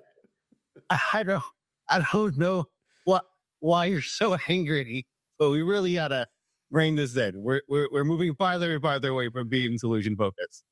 Oh my goodness, man. But that's so frustrating. But just the whole idea, I don't know if anybody, I mean, of course you understand what I'm saying, but do people recognize this? There are people literally who they'll see a thing and say, well, what's that? Or what? Yeah, it's more or less what's that? I'm trying to think of a specific example. They don't know what this thing is. You tell them what this thing is, and then they say, no, I don't believe that. Or, like, you had no idea. I gave you everything that you got. Everything that you have, I gave it to you. And now you have a judgment? How did you come up with a judgment you didn't even know this was a thing? It's like, next time, just be ignorant. I'm not going to tell you anything. I'm not even going to tell you what it is. Just die. That's Or just, if you investigate that we're not gonna have this conversation as if we're equals. No, you go get your own evidence to judge and then we'll talk about it. right. Exactly. And then they'll be mad and say, well, why didn't you tell me that? Because you're not conducive to information. You just don't accept information very well. So you got to figure it out yourself. Anything. We came to this as equals. You did not participate at all. So I did not offer you anything because you had nothing to trade. So when you get something, then we can have this. Well, that's just not very nice. And if you really cared about this problem like you say you do, you would make sure that you would give me a solution. I'm like, oh, that's not what I agreed to at all. I never supported the plan of me being your brain and your savior and or general problem solver. Like I don't work for you. That's certainly not what what I was offering. You may have thought I was, because I would have been, I apologize if you got that impression that I was going to like just help you for free and just randomly do all your thinking and your work for you. But I actually we had a similar problem. So I figured maybe you would work. Man, that is so calm and it's so calm. And I guess to me, if you lay this stuff out and you help people understand what it is, I'm hoping that it's helpful because these things are repetitive. If you understand what they are at their core, then you can detect these things and Right. kind of Quickly. Move kind of on. oh, but now I mean, but kind of jumping back to a point that you made before, I think it was about the kids. Like you're like, well, kids don't aren't born for blank slate. I think to me that perspective is assumptive. It's it's it's projecting because I think people do a lot of things that really don't have meaning, but because you have attached meaning to it, you're saying, "Oh, this is why that they're doing it." They they may just be learning, you know. They may be learning the boundaries, and it's it's like playing parents against each other. And I think that was a specific example we talked about. Oh, they know how to do this. I don't know if they know how to do it as much as what they do gets that result, right? That's kind of how I see it. This is all one thing to me is, and I talked about this a little bit with Young, is that at the base level, humans all operate on emotions. This is what the thing was in the Caprachicos. It's like, even if you don't speak the language of a person, you can kind of get an idea on an emotional level. That's the only means that you have to communicate in some way, right? Not to say that super. I would say that's not effective. It's not very lucid. It's not very. It's precise in any way, right? But it's certainly a method because all humans had these base levels of, I guess, what you could call emotions or whatever. But that's what he's saying. That's the base human communication method, or yeah, I guess that's what you could call a communication method. But yeah, so I kind of went a little bit longer than I wanted to go with that, but that's what I was saying with that. Which makes sense though. I mean, I think that's kind of the point that we have to come back to. Like there are certain things we can do and there are certain things we have to do. And there are things that are consequences of what we do. These consequences are here regardless. So we have to be at least aware of them if we're going to actively avoid something that are going to be negative. Yeah, because you got two things clashing. You got consciousness and reality clashing. Yeah. Which one's going to win? Which one are you going to choose? And what gets formed? What gets formed? So, like to me, meaning gets formed. That's what happens when consciousness matches up with reality. Meaning gets formed. It's like, hey, I have a hand. It has feelings. There's a fire. I touched it. It hurt. That's bad. But I do not wish this fire to happen again. I do not wish to feel this fate again. I'm going to not, thanks. I'm not going to put my hand in this fire again. Okay. Right. Oh man. Oh man. So that was the other thing. So FD signified.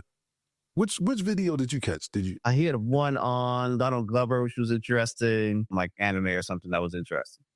Oh, okay. Anyway, he's anyway. I I was with him for a long period of time. Like, all right, I see what you said. I see what you said. It's like, and this is my judgment. This person is terrible. Like, wait, what? You the whole thing I think you liked about what was going on. He's like, this is a bad person, and this person is doing this thing with a poor intent. I'm like, okay, now we're just saying things now. We're just the evaluations and the conclusions that we jump to were not based in reality. They were really just like, this is what I thought beforehand. And this is what I'm going to add and tack on the end of this video. I'm like, okay. Mm. Yeah. I think he just he has a framework. I think he's loyal to his framework. I think it's poor. They're poor conclusions. I just disagree. I disagree with the things that the conclusions he comes to, the things he thinks are one, true or two helpful. I'm like, I don't think the way you do. Agreed. I, but see, this is to me, this is hopefully I can try to teach people this from an anti-culture revolutionalists. You just ignore those people. You, if it's a bad conclusion, there's no penalty to be paid if I ignore it. You know, the only benefit gets in return, because if it's bad, he can't use it to live a life. The only return is someone who can do things validating, and it doesn't even have to be a person who can do. I guess at some level it does, but somebody has to validate a bad perspective. It's I wish I didn't close. It's similar to the when I went through psychoepistemology of art, Rand talking about, oh man, I gotta pull this up because this is not even me. This is her. And so, okay, so it's talking about ethics in a sense, but it starts with ethics. Ethics, the normative science, is based on two cognitive branches of philosophy, metaphysics and epistemology. To prescribe what a man ought to do, one must first know what he is and where he is, i.e., what is his nature, including his means of cognition, and the nature of the universe in which he acts. And this is the part that I'm thinking about. It is irrelevant in this context whether the metaphysical base of a given system of ethics is true or false. If it is false, the error will make the ethics impracticable. What concerns us here is only the dependence of ethics on metaphysics. And so this is what I mean. If it's impractical, it doesn't. You will die. That is the best. That is the best form of let's split test this. Let's stress test this. Oh, it didn't work at all. Okay, great. Now we can. That is data we need. I was on to find something that will work. All right. Good. Yeah, man. So, that's yeah. That was another saying. It kind of relates to that, but I don't even want to pull it out right now because it's like it's another tool. I guess I might as well just don't even mention it and not pull it up. Ignoring is one thing, but as I made the case in the book later in that book too, I said, watch out for savages because yes, it may be logical to ignore them, but they don't like you ignoring them. So you better watch your back because they feel like they feel that they've made a point and you've ignored their point and they feel like they have a legitimate concern, as wrong as they may be. And at the end of the day, violence is the language of the savage. And so you need to watch out. I know you can just ignore, but always keep them in your side view because Like you could just miss their opinion, but never the person. The person's still in front of you. Like yeah. And it's still not just in front of you, around, because you have to watch yourself with people when you take a rational approach because you're thinking and they're not. They're going to be upset if you don't give them what they think is basic acknowledgement.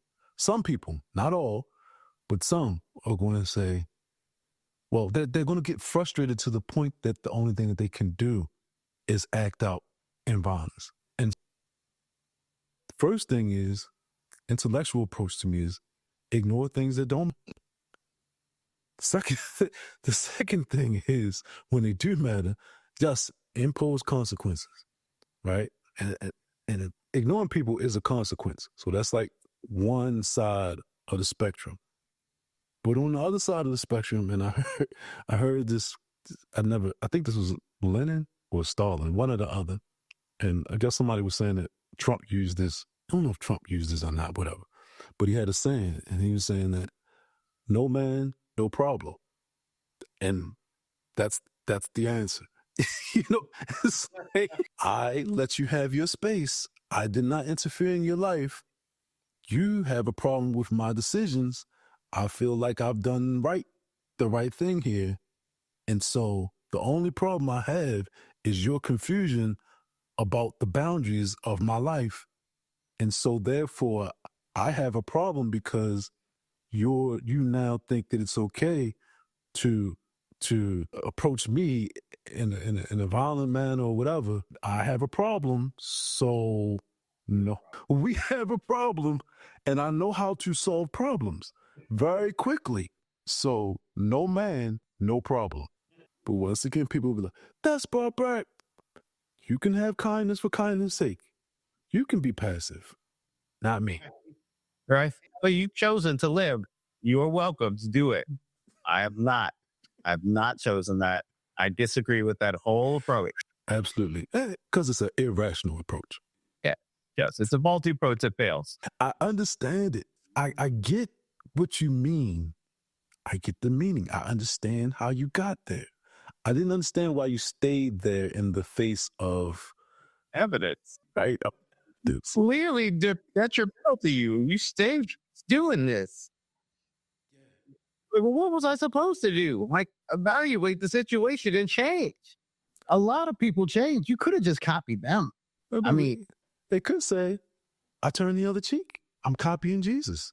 You know. oh man, so funny. People are funny, man.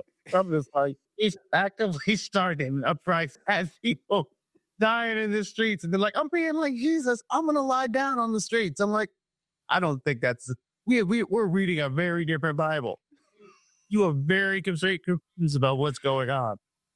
No. Man, it's like it's similar to those people. Have you ever seen? Well, I know you probably seen some of these protest videos where people just think, "I'm gonna just sit in the middle of a busy street," and Nothing will happen to me. I have a point to make and my feelings will protect me. Oh no, you misunderstand your feelings for mine. I don't have the same ones. We don't have the yeah, same standards. Oh, that's super terrifying. What if something happens? Something has happened. There it is. Yep. yeah, and you really stand no chance against this car. It's you. This. Man. Yeah, Oh not at my. all.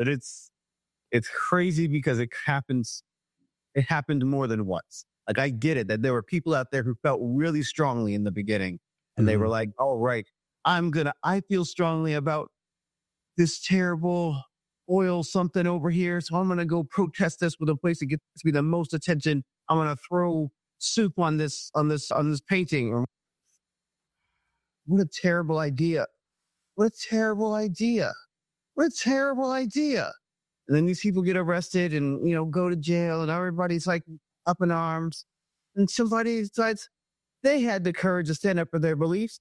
I'm going to go handcuff myself to this random tractor and just see what happens. Like, no, you have not learned the right lesson from this. This the lesson was that there were clear consequences for people's misbehavior. Yes, it gets you notoriety, but no, it doesn't achieve your goal. The world is no more safe than it was 5 seconds ago.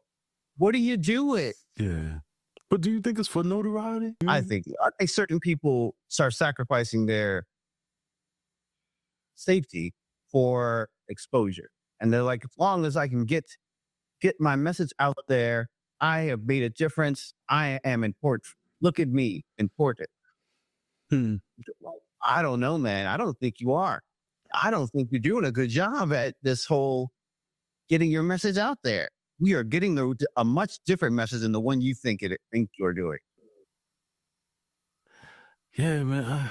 I think, and I'm probably reading a lot more into this. And the first thing I think when I see these things, I think, oh, this is a person that has a total lack of self. They don't have a self. And the reason why I say this, and I'm pretty sure people would disagree, but what you find is that, in my opinion, there are people who don't have a developed sense of self. And so therefore they use all of these external things to fill this, they're trying to fill this void. If I advocate on the side of whales, then I can feel like I've accomplished something. If I advocate on the side of black people, I can feel like I am now someone.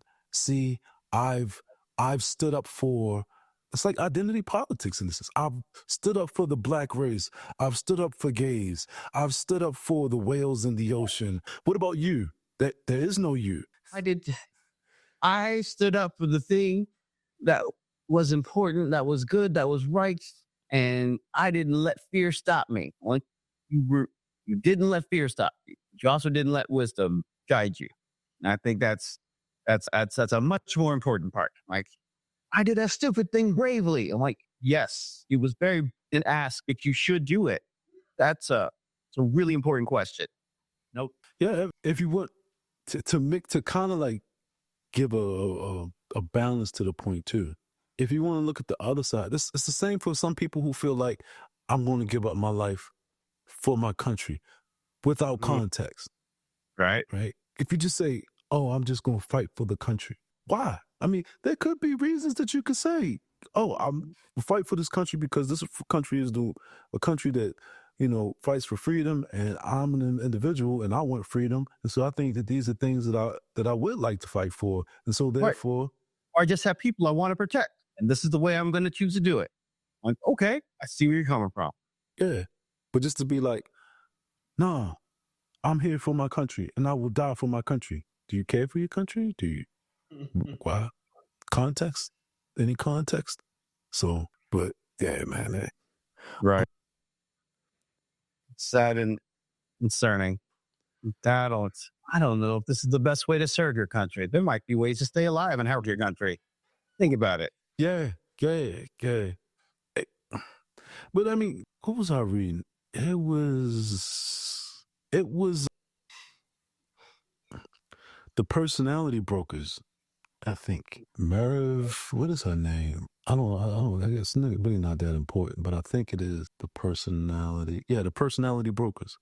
And part of the book. Then this is a woman that kind of did like some history on Isabel and Catherine Myers Briggs, or Isabel Myers Briggs and Catherine, whatever, something like that. The people who came up with the MBTI. And in the earlier part of the book, she was talking about how I guess the military was finding certain types of people. They were using psychological tests, and they wanted certain people who would just act, and did not really have a sense of, just hesitation. They just could just take on a persona and maybe go undercover and maybe go in the war, the drop of a dime. And they were looking for certain personality traits. They were using like earlier versions of MBTI to identify these people who they could send off in the war or train in a certain way to be, Perfect. spies. So, Yeah, yes. yeah, pretty much that. So yeah, I mean, psychological traits exist, and this is see, like psychology is one of those weird things where people just dismiss it too. But people like, oh, this is. I've seen people do this. Like, man, are you saying there's only 16 types of people in the world? That's crazy. Or there's only 8 types of people in the world. That's just dumb. And then you get stuff like objective personality with 1,100 and something types, which is Right. Oh, yeah. We got off the deep end here. We have now, this is no longer helpful.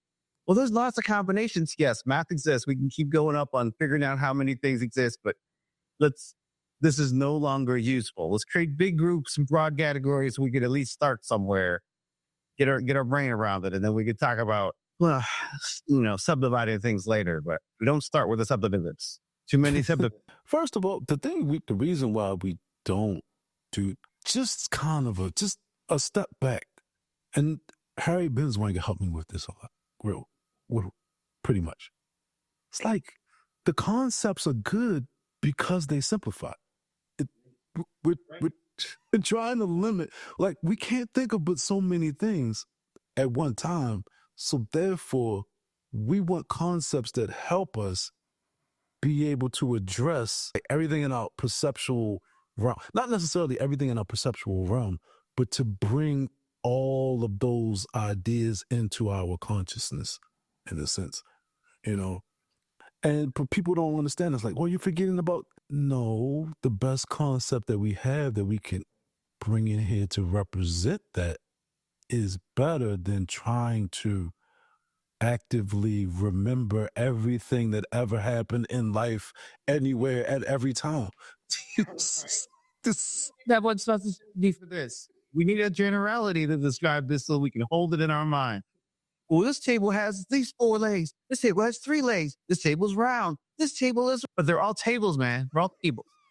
Just talk about tables right now. We can talk about what kind of table we want later.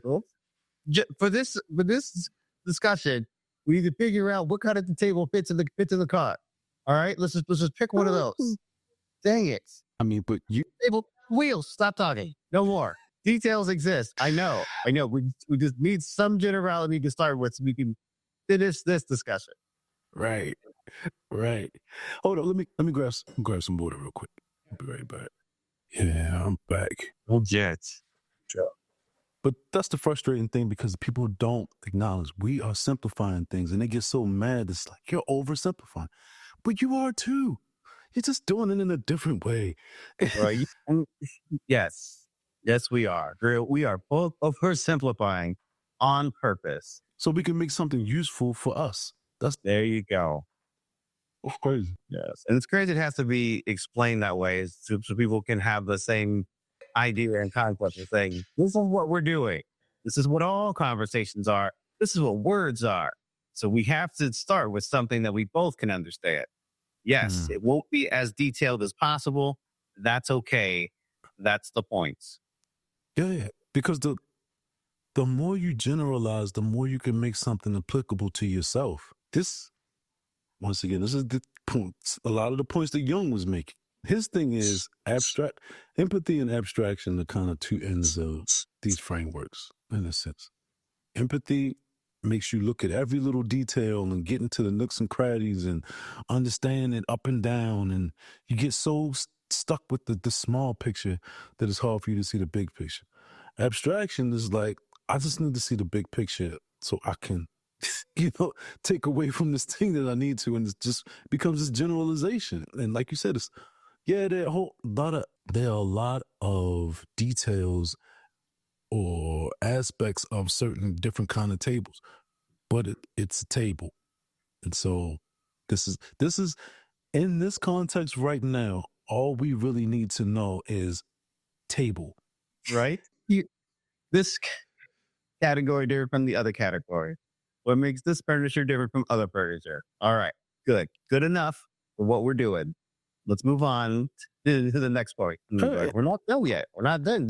We can't get trapped into these things. We have to find a new thing to do. But the frustrating part for me is sometimes I'm talking to people and maybe because of the way I talk, it might sound like condescending. But really what I'm saying is we're having a conversation at different levels. I'm having it at a higher level than you're having it. That's not supposed to be a dismissal of your point. I'm saying that, hey, we need footwear. And you're like, well, is it Nikes or is it boots? I'm just saying we need footwear. That's all I want. But what if there's sandals? You think sandals are, all of those are, you know what I'm saying? Right? Not judging any of these things is better or worse, or we're not even at that stage yet. We're just trying to discuss what they are. Is this footwear? And if it is, what makes it footwear? Let's just start with this, please. And that will bring about a lot of difficulty because I get it.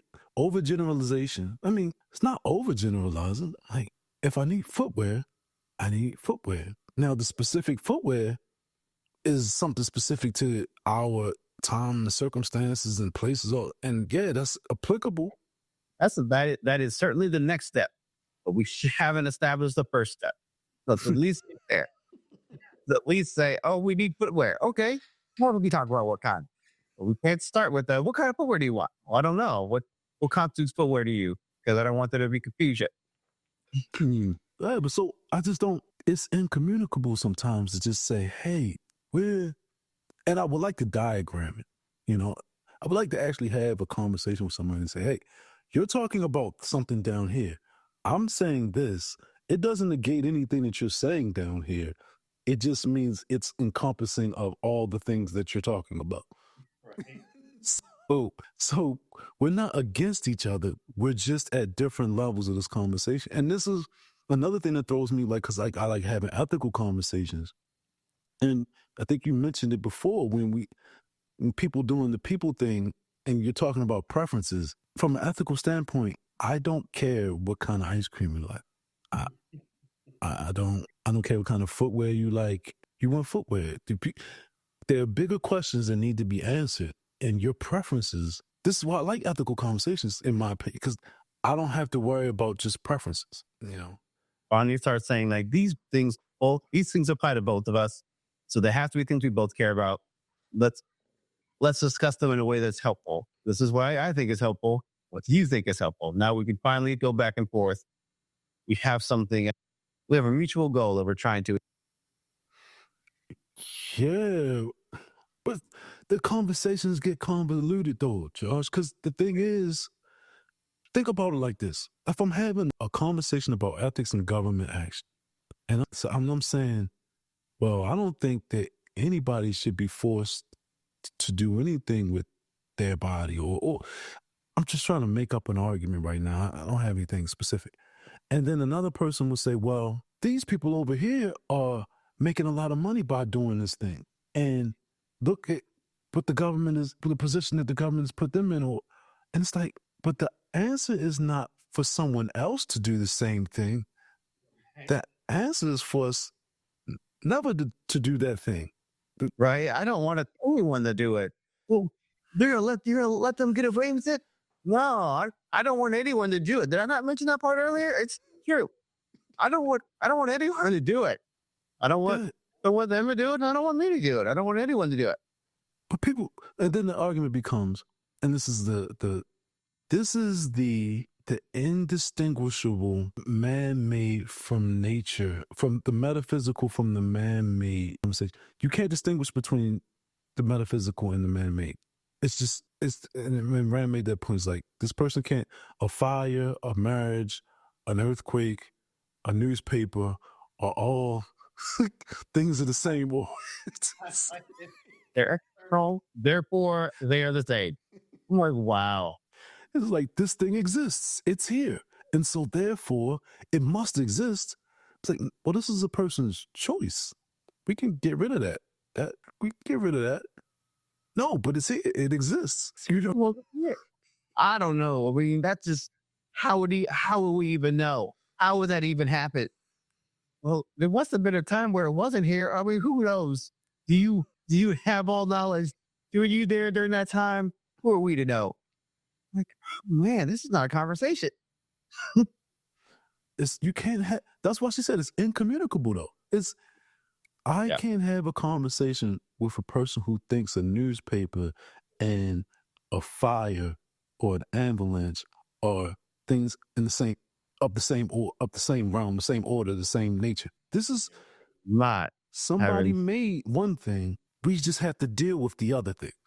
It's terrible and accurate. So true. People just certain people, not all people, but certain people have given up on the discrimination function and the critical thinking that goes into why things exist, how we know. True, true. Yeah, I mean, other than that, man, I don't know if I have anything in specific, but I kind of wanted to and I think we kind of touched on it peripherally in this conversation is the whole idea of order. And it's got to do with the frameworks and the conceptual thing and just how some people they don't, any semblance of order worries them. And that's well, for some people, order calms them. For some people, order worries them. And sometimes I guess I think it's a legitimate fear in some sense because I think, like I said, some people take concepts too far. They take ideas too far. But I'm just kind of worried that not worried, it's not the right word. It's almost as if order is a bad thing today. Oh no, we just let the people come to work whenever they want to come to work and do this, that, and it's like, no, order helps us. It's supposed to help us. That's what order is supposed to do. But I guess for me, and this kind of why I wanted to have this conversation, because I wanted to get you. I think order stopped helping us when people became dogmatic. When people become dogmatic about order and ways to do things, and they don't actually tie to the facts of reality and the reasons for the order, and they just are now doing order for order's sake, then they become obedient. And then to me, there's a sect of people who are like, no, we don't need this level of order. This is ridiculous. And then the other person can't hear it, and they're like, no, we have to have order. You're supposed to do this and you're supposed to do that. And we have to ease this tension. This is me speaking. I mean, it's helpful to ease that tension, to point out that there is a higher goal in order. That order exists so that we can know the context for the next thing. So what worked in the past, and have some of to approach any new thing we find in the future. It's like it's great to have order so that we have some semblance of guidance or understanding, but we can't pretend that the order that we have is, like you say, order in itself, order for order's sake. It's like that is not how we use this tool. This tool is not a universal tool we can apply to everything. This was helpful in this one situation in this one way. We have evidence for that is what we are. Good. It just becomes I follow these are polarized, these polar things, I guess they're polar order and chaos. Yeah. And so it's Peterson. crazy. It's crazy how people think order is associated with masculinity now, and that any kind of chaos is associated with femininity, which I'm like, I don't love these definitions, because we're all people. We're all going to have to be orderly for the most part. There's some level of variability. And if you want to call variability chaos, then I'm like, we're all going to need to have some of that to survive as human beings. But in a general sense, let's just say that there are pros and cons to order, and there are pros and cons to a level of variability. But we should not say that we have to fall on one side or the other, and throw away all the. So it's crazy to read.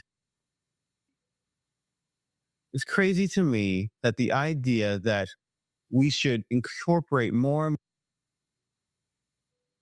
females into the top part of the hierarchy structure has been associated with the fact with the idea, I guess, that has to be associated with chaos. Like it's so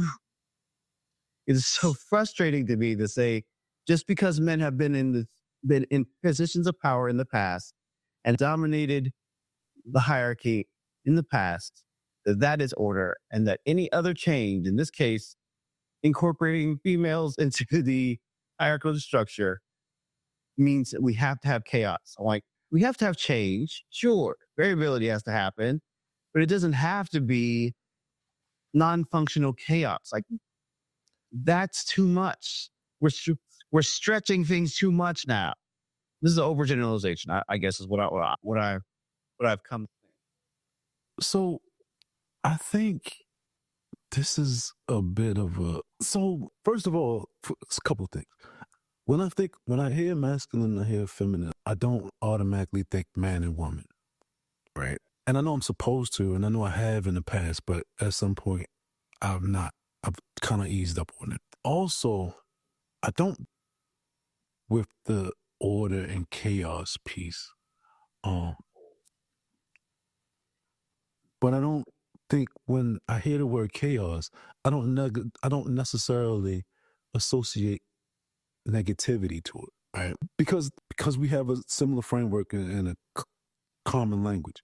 I'm thinking about irrationality and rationality. That's what I'm thinking about. And I'm looking at it as a holistic picture. I'm thinking about it as like the way that my mind works and the way that I'm bouncing through these conversations. The way I'm bouncing through these conversations almost is like chaotic. Chaotic. It's associations just here, there, and other. But I also had the rational framework that kind of brings the ideas together to kind of like, try to make a point in it and aim it. And that's the way that I think about it. So I don't think that chaos is a bad thing. Well, I don't think that chaos within order is a bad thing. That's the thing. And in my experience, What I will say to you is that femininity and masculinity don't go directly towards sex. The point is that when I've dealt with women leaders in my history, there has been, and I don't want to call it chaos. It's not. It's just this whole idea, and it's not just women; it's men too that do this. It's just this whole idea of, hey, we don't need a framework; we can just work it out. And I'm not this. That's not my thing. I like for you to work it out within the framework. This is what I mean about holistically. And this is why I don't like the whole order versus chaos. No, order with chaos with order with chaos. What's the difference? I mean, it's not, yeah, because if you're separating two things that shouldn't be separated, that's kind of if these things are not diametrically opposed, they are instead adjuncts. It's just like you need a framework, and you need a certain amount of that framework needs to be able to withstand the stress within these margins so that it can pivot. Like I do not everything doesn't have to a train on the train tracks. We're allowed to have cars and have like the ability to pivot. And I think there's a lot to be said for let's pivot, but let's stay on the road. Let's keep these cars on the road, but give them the ability to make the turns. I think that's the level of variability that I think is functional and beneficial. And I wish people would just clearly express the fact that it's not one or the other. It's both with view of trying to make things as functional as possible, as beneficial as possible. yes, I agree with you. But I will add this last point. I'm not willing to operate in a realm where chaos supersedes. I'm not in that. I'm not in the world. We can open up the boundaries. We can let things free up a little bit. But no, we're not doing chaos for chaos sake. Because to me, chaos for chaos sake, in a sense, is, and I know I'm associating all these words because it's just my association with objectivism and all this and these different frameworks. It's mysticism. It's I wake up one day, my toothbrush could be a dog, or it could be a cat, or a cup of coffee, or a bulldozer. It's like, no, it's It's like I agree. These things are possibilities. I'm like, in the realm of things, I hear you. Yes, possibilities exist. Likelihood, though, when we bring in probability, it's not probable. None of those things we said. Nope. Everything you said is wrong, meaning it's the most improbable. It's cool to have a time of brainstorming and be like, these are things that could possibly exist in my fantasy world. I'm like, inside your brain, you can think of a lot of things. You did. true. You thought of a lot of things. But probability, those things you thought of were not helpful because they were not true. They are improbable. So we're gonna put some guardrails back on it. Like there's a time and place to think about fantastic things. If you're telling your kid a story or you want to write a fiction novel, think of all the fantastic things you want. Come up with the most magical world. Cool. But if I'm like, hey, someone's bleeding out right now and we need to figure out a way to help them, please don't come to me with your it were bleeding though. What if it was better? I mean, it would be nice if it wasn't, but if you don't have a solution, then you need to shut the fuck up. Like I'm not saying you can't ever be here, but you certainly aren't being helpful. So you know, enough of this. But think of it like this also, because I think Michael Pierce made this case, and he was saying that he was talking about the difference between INTPs and INTJs, and he was saying, I think it was T versus TI definitely, but I think it was specifically INT versus INTJ, and he was saying that INTJs or INTPs or INTJs are inventive and INTPs are innovative. There you go. True. Right? And right. Then what I get from that, and then I'm thinking of a company, a person who runs a company. And it's like, hey, we have these boundaries. We're trying to make a profit here. Or we're staying in business and we're trying to make a profit here. You all can work here and you can just pull a whole bunch of stuff out of your butt. You can go into R&D and just come up with something that's just out of the box, but it has to work within the framework of us running this company. and so that's what I mean about chaos and order, because if we're just doing, hey, don't throw the budget out the window, we no longer have a company. We no longer have effectiveness. We are now feckless. We are now, not achieving a goal in reality that is life giving, life promoting, and all of these different things. Now we're just throwing stuff on the wall and seeing what sticks. We know, taking the line on it, we know that this is not the best way to do things. We this This is not when human flourishing. Do not do this again. Yeah, but you'll have these people who will say, "Well, I don't think of the world like that," and then some of these may be brilliant people, Right. and at the end of the day, like, you may not think of the world like that. And the first thing that's popping up into my mind is like Nikola Tesla. It's like you came up with some really great stuff, and then the rest of your life didn't necessarily add up to the things that you came up with the AC current. Yeah, but he had full conviction. He was like, "Yeah, this is what we're going to do," and that's great. But yeah, I'm not willing to put my life on the line with this chaotic. No, I mean, this is what I mean about chaos, and this is not. I don't necessarily. I mean, I don't know nothing about Tesla, but I understand when people say chaos and femininity. I I probably need more than just right now to explain it, but that's what I get to. I don't. It's the vicariousness. It's the extroversion. It's the not. It's the irrational. It's the lack of a sense of self peace. It's the no framework. It's the, what is it? The willy nilly.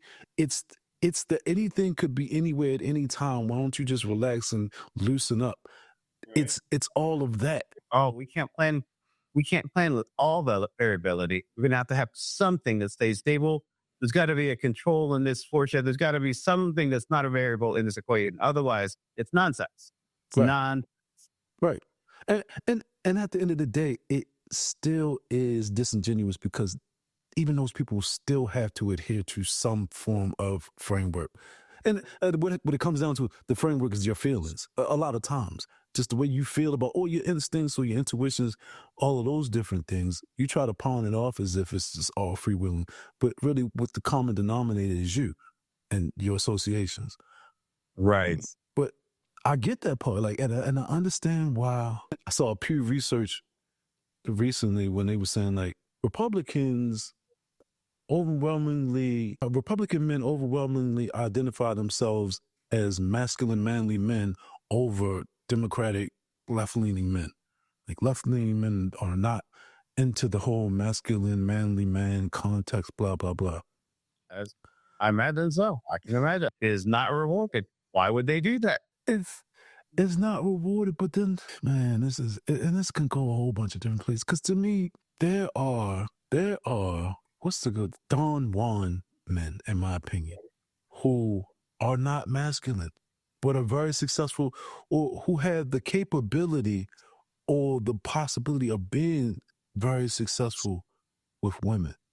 But to me, it's just like what Kevin Samuels was saying. It's like you can't fuck your way to masculinity. You can't fuck your Right. way to be a man. I have all words. Anyway, yes, it's funny to see a cultural standard versus an actual standard. They're like, well, men admire this thing because these people have received the attention and accolades they want. I'm like, yes, but that didn't actually change their character. They're not better people. They're not able to do more things. And doing is the other things is the reason why we make other men leaders of men. That's what we judge masculinity on, is the things you do. You have to be capable, competent, more capable actually. Otherwise, you can't be in charge. I agree to it. Yes. I mean, I don't think it's any. I think it's nothing wrong with what you're saying. I think my mind probably floated. That's probably what just happened. I was thinking about something else. I was thinking about the tie here. And when I'm talking about the sex, I'm thinking about when I was talking about environmentalists like, oh, the need is out there, and if I get that need, I can fill this void. And so, to me, for a lot of men, the more women that you have sex with is the way that you attempt to fill the void. And this is why I don't necessarily, and identify, I don't identify a lack of a sense of self with manlyhood. That's really what I'm saying at the end of the day. Manlyhood is secure sense of self, knowing what you want, knowing what you don't want, discerning. I can't be all things to all people. These are the things that I want to be. This is how I want to be these things. Oh, what about this and what about that? What about that? Those aren't in my circle of concern. You know what I'm Me describe somebody else, it doesn't describe me. That's okay. I've made my saying? peace with that. This is where I'm at. This is where I live. And to me, that's, you find so many people who are always just like, oh, it's a need out there. I can be this and I can be that. And they'll be anything. They will pretend that they're anything. Just like I brought up the case about people who now, couples who pretend to be, and this is not a personal, it's kind of a good representative. Couples who pretend to be polyamorous in the public eye, but aren't really polyamorous behind closed doors because they know that this is a popular topic that can bring them money.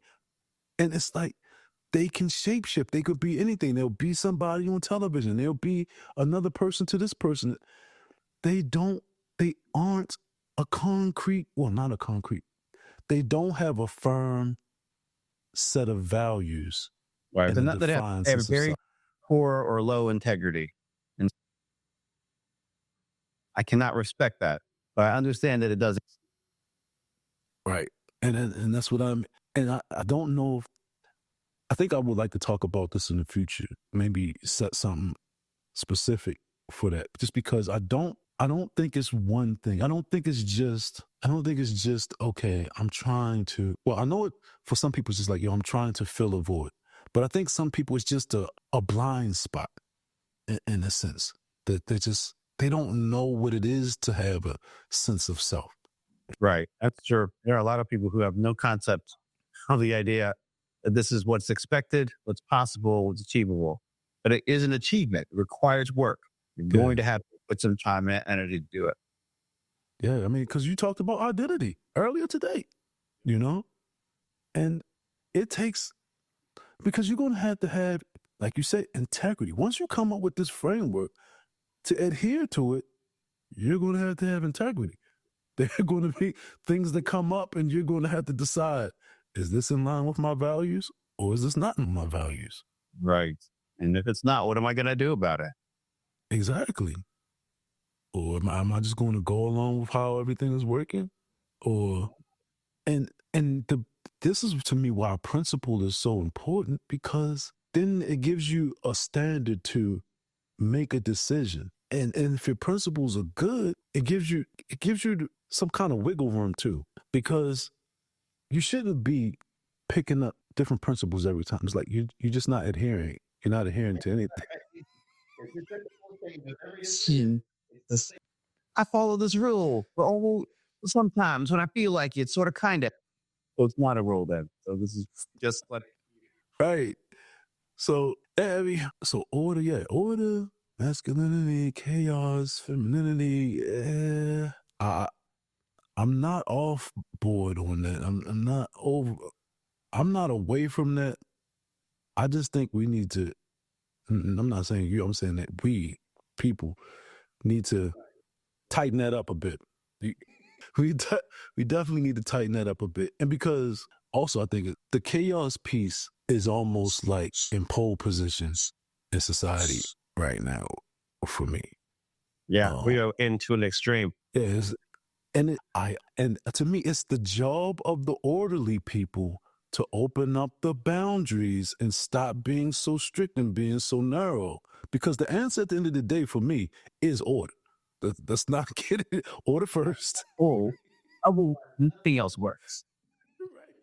It's like we've had anarchy before. Even the anarchists were like, okay, this is too much anarchy. Nothing is working. I am going to implement order with my fist. This is bull. Something is going to go my way because I tell it to. I'm like, see, order.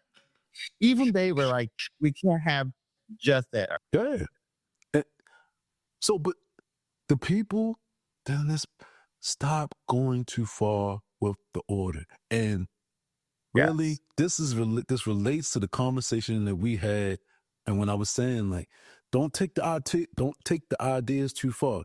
Take them only as far as they need to be. Do Yes. not project out too far, and because what you're doing is you're totally in the imaginary world now. You have no Yes. evidence for. We don't have evidence for, and it's fun to do R&D, but you have to take you have to do some risk management here. You can't just like commit 100% into the ether without any breaks. Like, don't drive off the cliff. Let's get close to the cliff. Look over. Maybe one person can you know, do a little reconnaissance, but we don't have to drive off to figure out what's. Let's do this stepwise, please. Good. Yes, and that's difficult because there is. I mean, just people just don't. I don't know why it is that if you.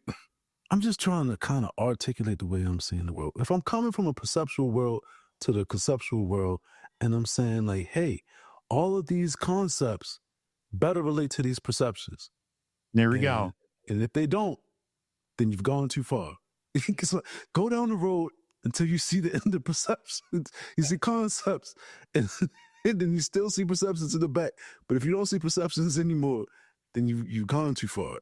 So on the rein it in. Let some more things we got to do over here. So because it's at the end of the day, and this is relates to why people get mad is all about men and women and these and these ideas. Like, it's your fault.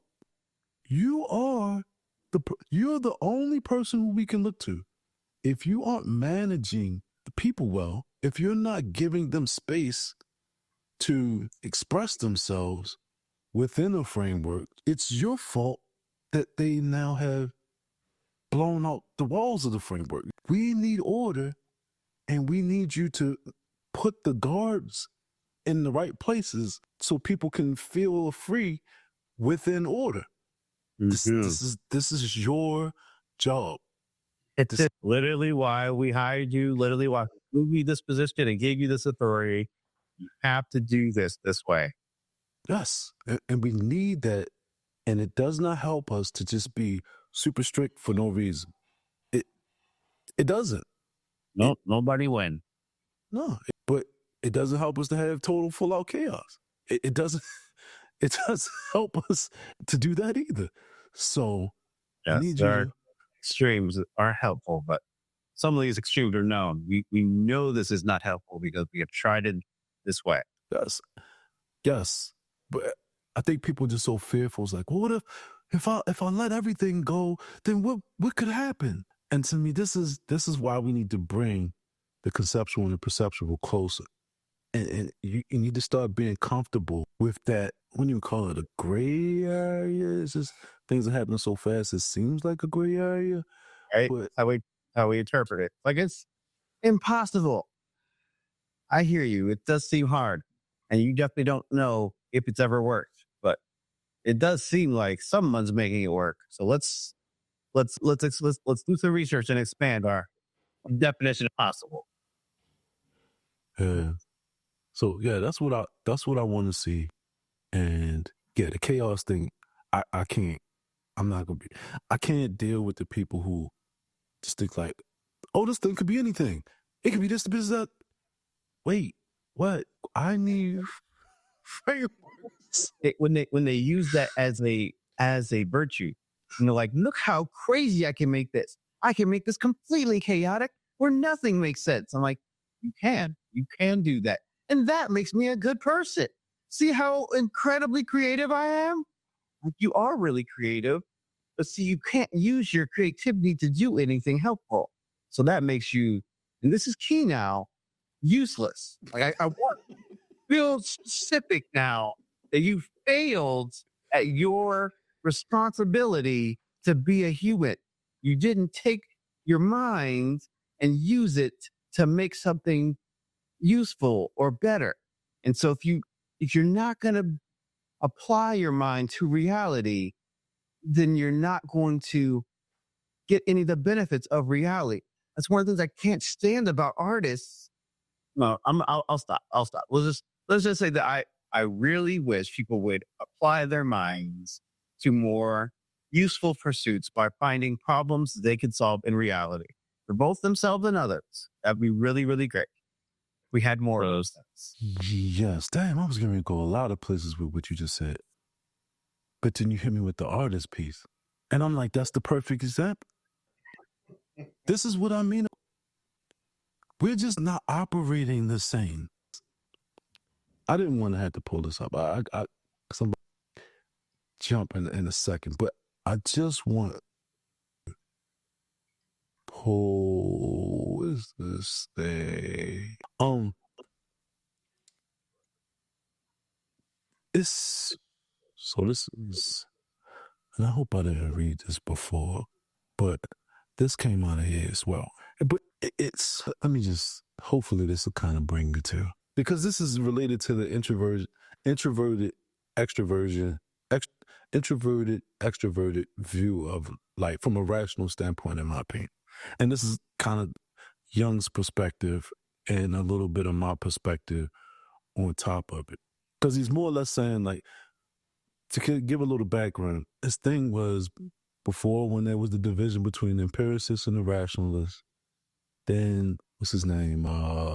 Abelard developed conceptualism, where it's like we had the thing exists out there, but then we have this definition of the thing too. So these things work in tandem. And he was saying, like, well, Abelard's solve to the problem was an intellectual problem, was an intellectual solve. So he showed bias there too. But what the hell else are we supposed to do? This is pretty much what he's saying. It's like, we got to pick one of these sides. And so that's what I mean about order, concepts, straight lines, picking a side. Yes, there will be order, but got to leave some space for people to have that freedom, right? And so it's kind of talking about what I just explained a bit. And it's like this dichotomy not only illuminates the diverse ways extroverts and introverts and extroverts relate to the world, but also the challenges in bringing their perspectives, especially in manners where logical and moral judgments intersect. Introverts deeply intertwine the logical and moral dimensions of yes or no, right or wrong, with each decision reflecting a broader principle stance. For these decisions are more about navigating the concrete realities of the moment, where the universality of principles may take a back seat to the pragmatics of action. This disparity highlights the necessity for mutual understanding and respect for differing approaches to life, acknowledging that both perspectives bring valuable insights into the collective discourse on ethics and rationality. It's like Jung acknowledges this contribution of extroverts in modern society. Quote, we can, of course, that the extrovert is socially useful, that he has made great contributions to the progress of human society, and so on. But any analysis of his resources and motives will always yield a negative result, because his specific value lies in the reciprocal relation to the object and not in himself. The relation to the object is one of those imponderables that intellectual formulation can never grasp. So it goes on. And so it's like, Jung makes this point. So this is Jung quoted again. Intellectual criticism cannot help proceeding analytically and bringing the observed type to full clarity by pinning down its motives and aims, which I'm saying that this is not we should be doing. But this, as we have said, results in a picture that amounts to a caricature of the psychology of the extrovert.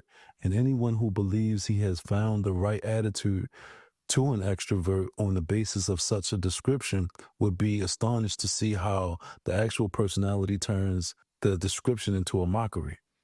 Such a one-sided view of things makes any adaptation to the extrovert impossible, meaning that just let them do them. We're not doing what they're doing. We're just letting them do them, right? Right. Apply a long-term standard to a short-term thinker. Exactly. So in order to do him justice, thinking about him must be altogether excluded.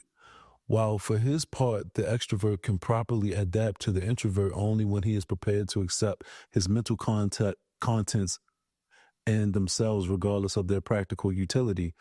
Intellectual analysis cannot help but attributing to the extrovert every conceivable design, stratagem, ulterior motive, and so forth, though they have no actual existence, but at most are shadowy effects leaking from the unconscious background.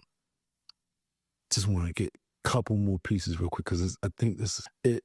And so I'm just like, while Young offers a detailed explanation of the limitations of the intellectual criticism and accurately assessing extroverts, let us focus on the elaborate on the final part of his statement. The phrase intellectual analysis cannot help attributing every conceivable design, stratagem, ulterior motive, and so forth to the extrovert illustrates how intellectual scrutiny tends to project its own interpretative framework onto the subject, thereby creating an image that may diverge significantly from the subject's true nature. This projection by analytical thinking often introduces unnecessary and unwarranted assumptions, constructing a narrative of complex motivations or strategies where simpler, more direct intentions may exist. And then I get into the overgeneralizations. So for instance, I don't know, consider the tendencies to make overgeneralizations about individuals based on a single aspect of their identity or behavior. One may unjustly assume a gay person a pedophile, or they may deem someone who eschews cultural norms to be a bad person simply because their actions or identities diverge from the norm. This prejudice these prejudiced judgments, much like the caricatures created by intellectual criticism of extroverts, arise from an inability or unwillingness to appreciate the depth and diversity of human experience. They reveal a failure to understand that deviating from the norm is not inherently indicative of malintent or moral failing, but is often a manifestation of genuine individuality and personal choice.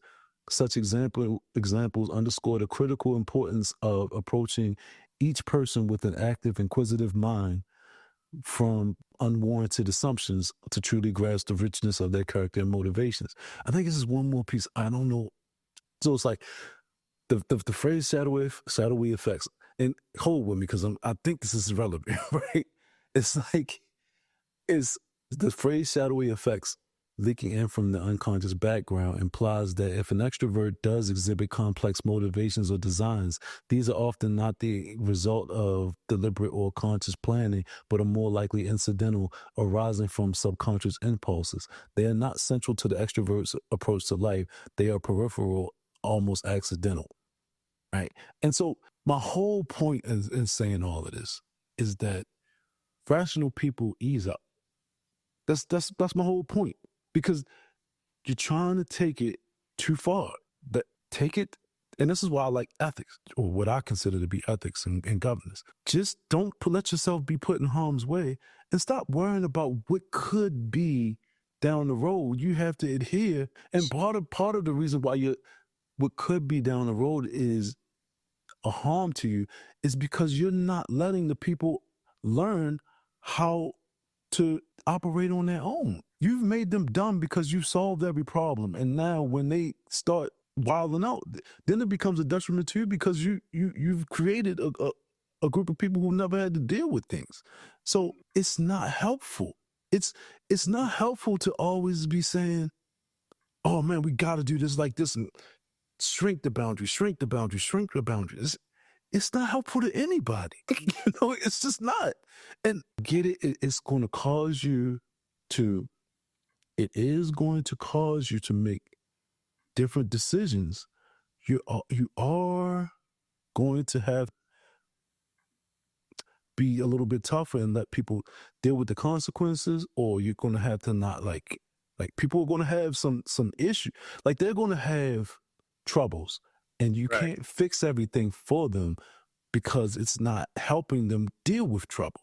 And you got to play some defense now. You have to be Yes. more aware of, like, hey, people are going to F up and they're going to end up in my lane. I'm going to Yes. have to be aware that this is a risk. Yes.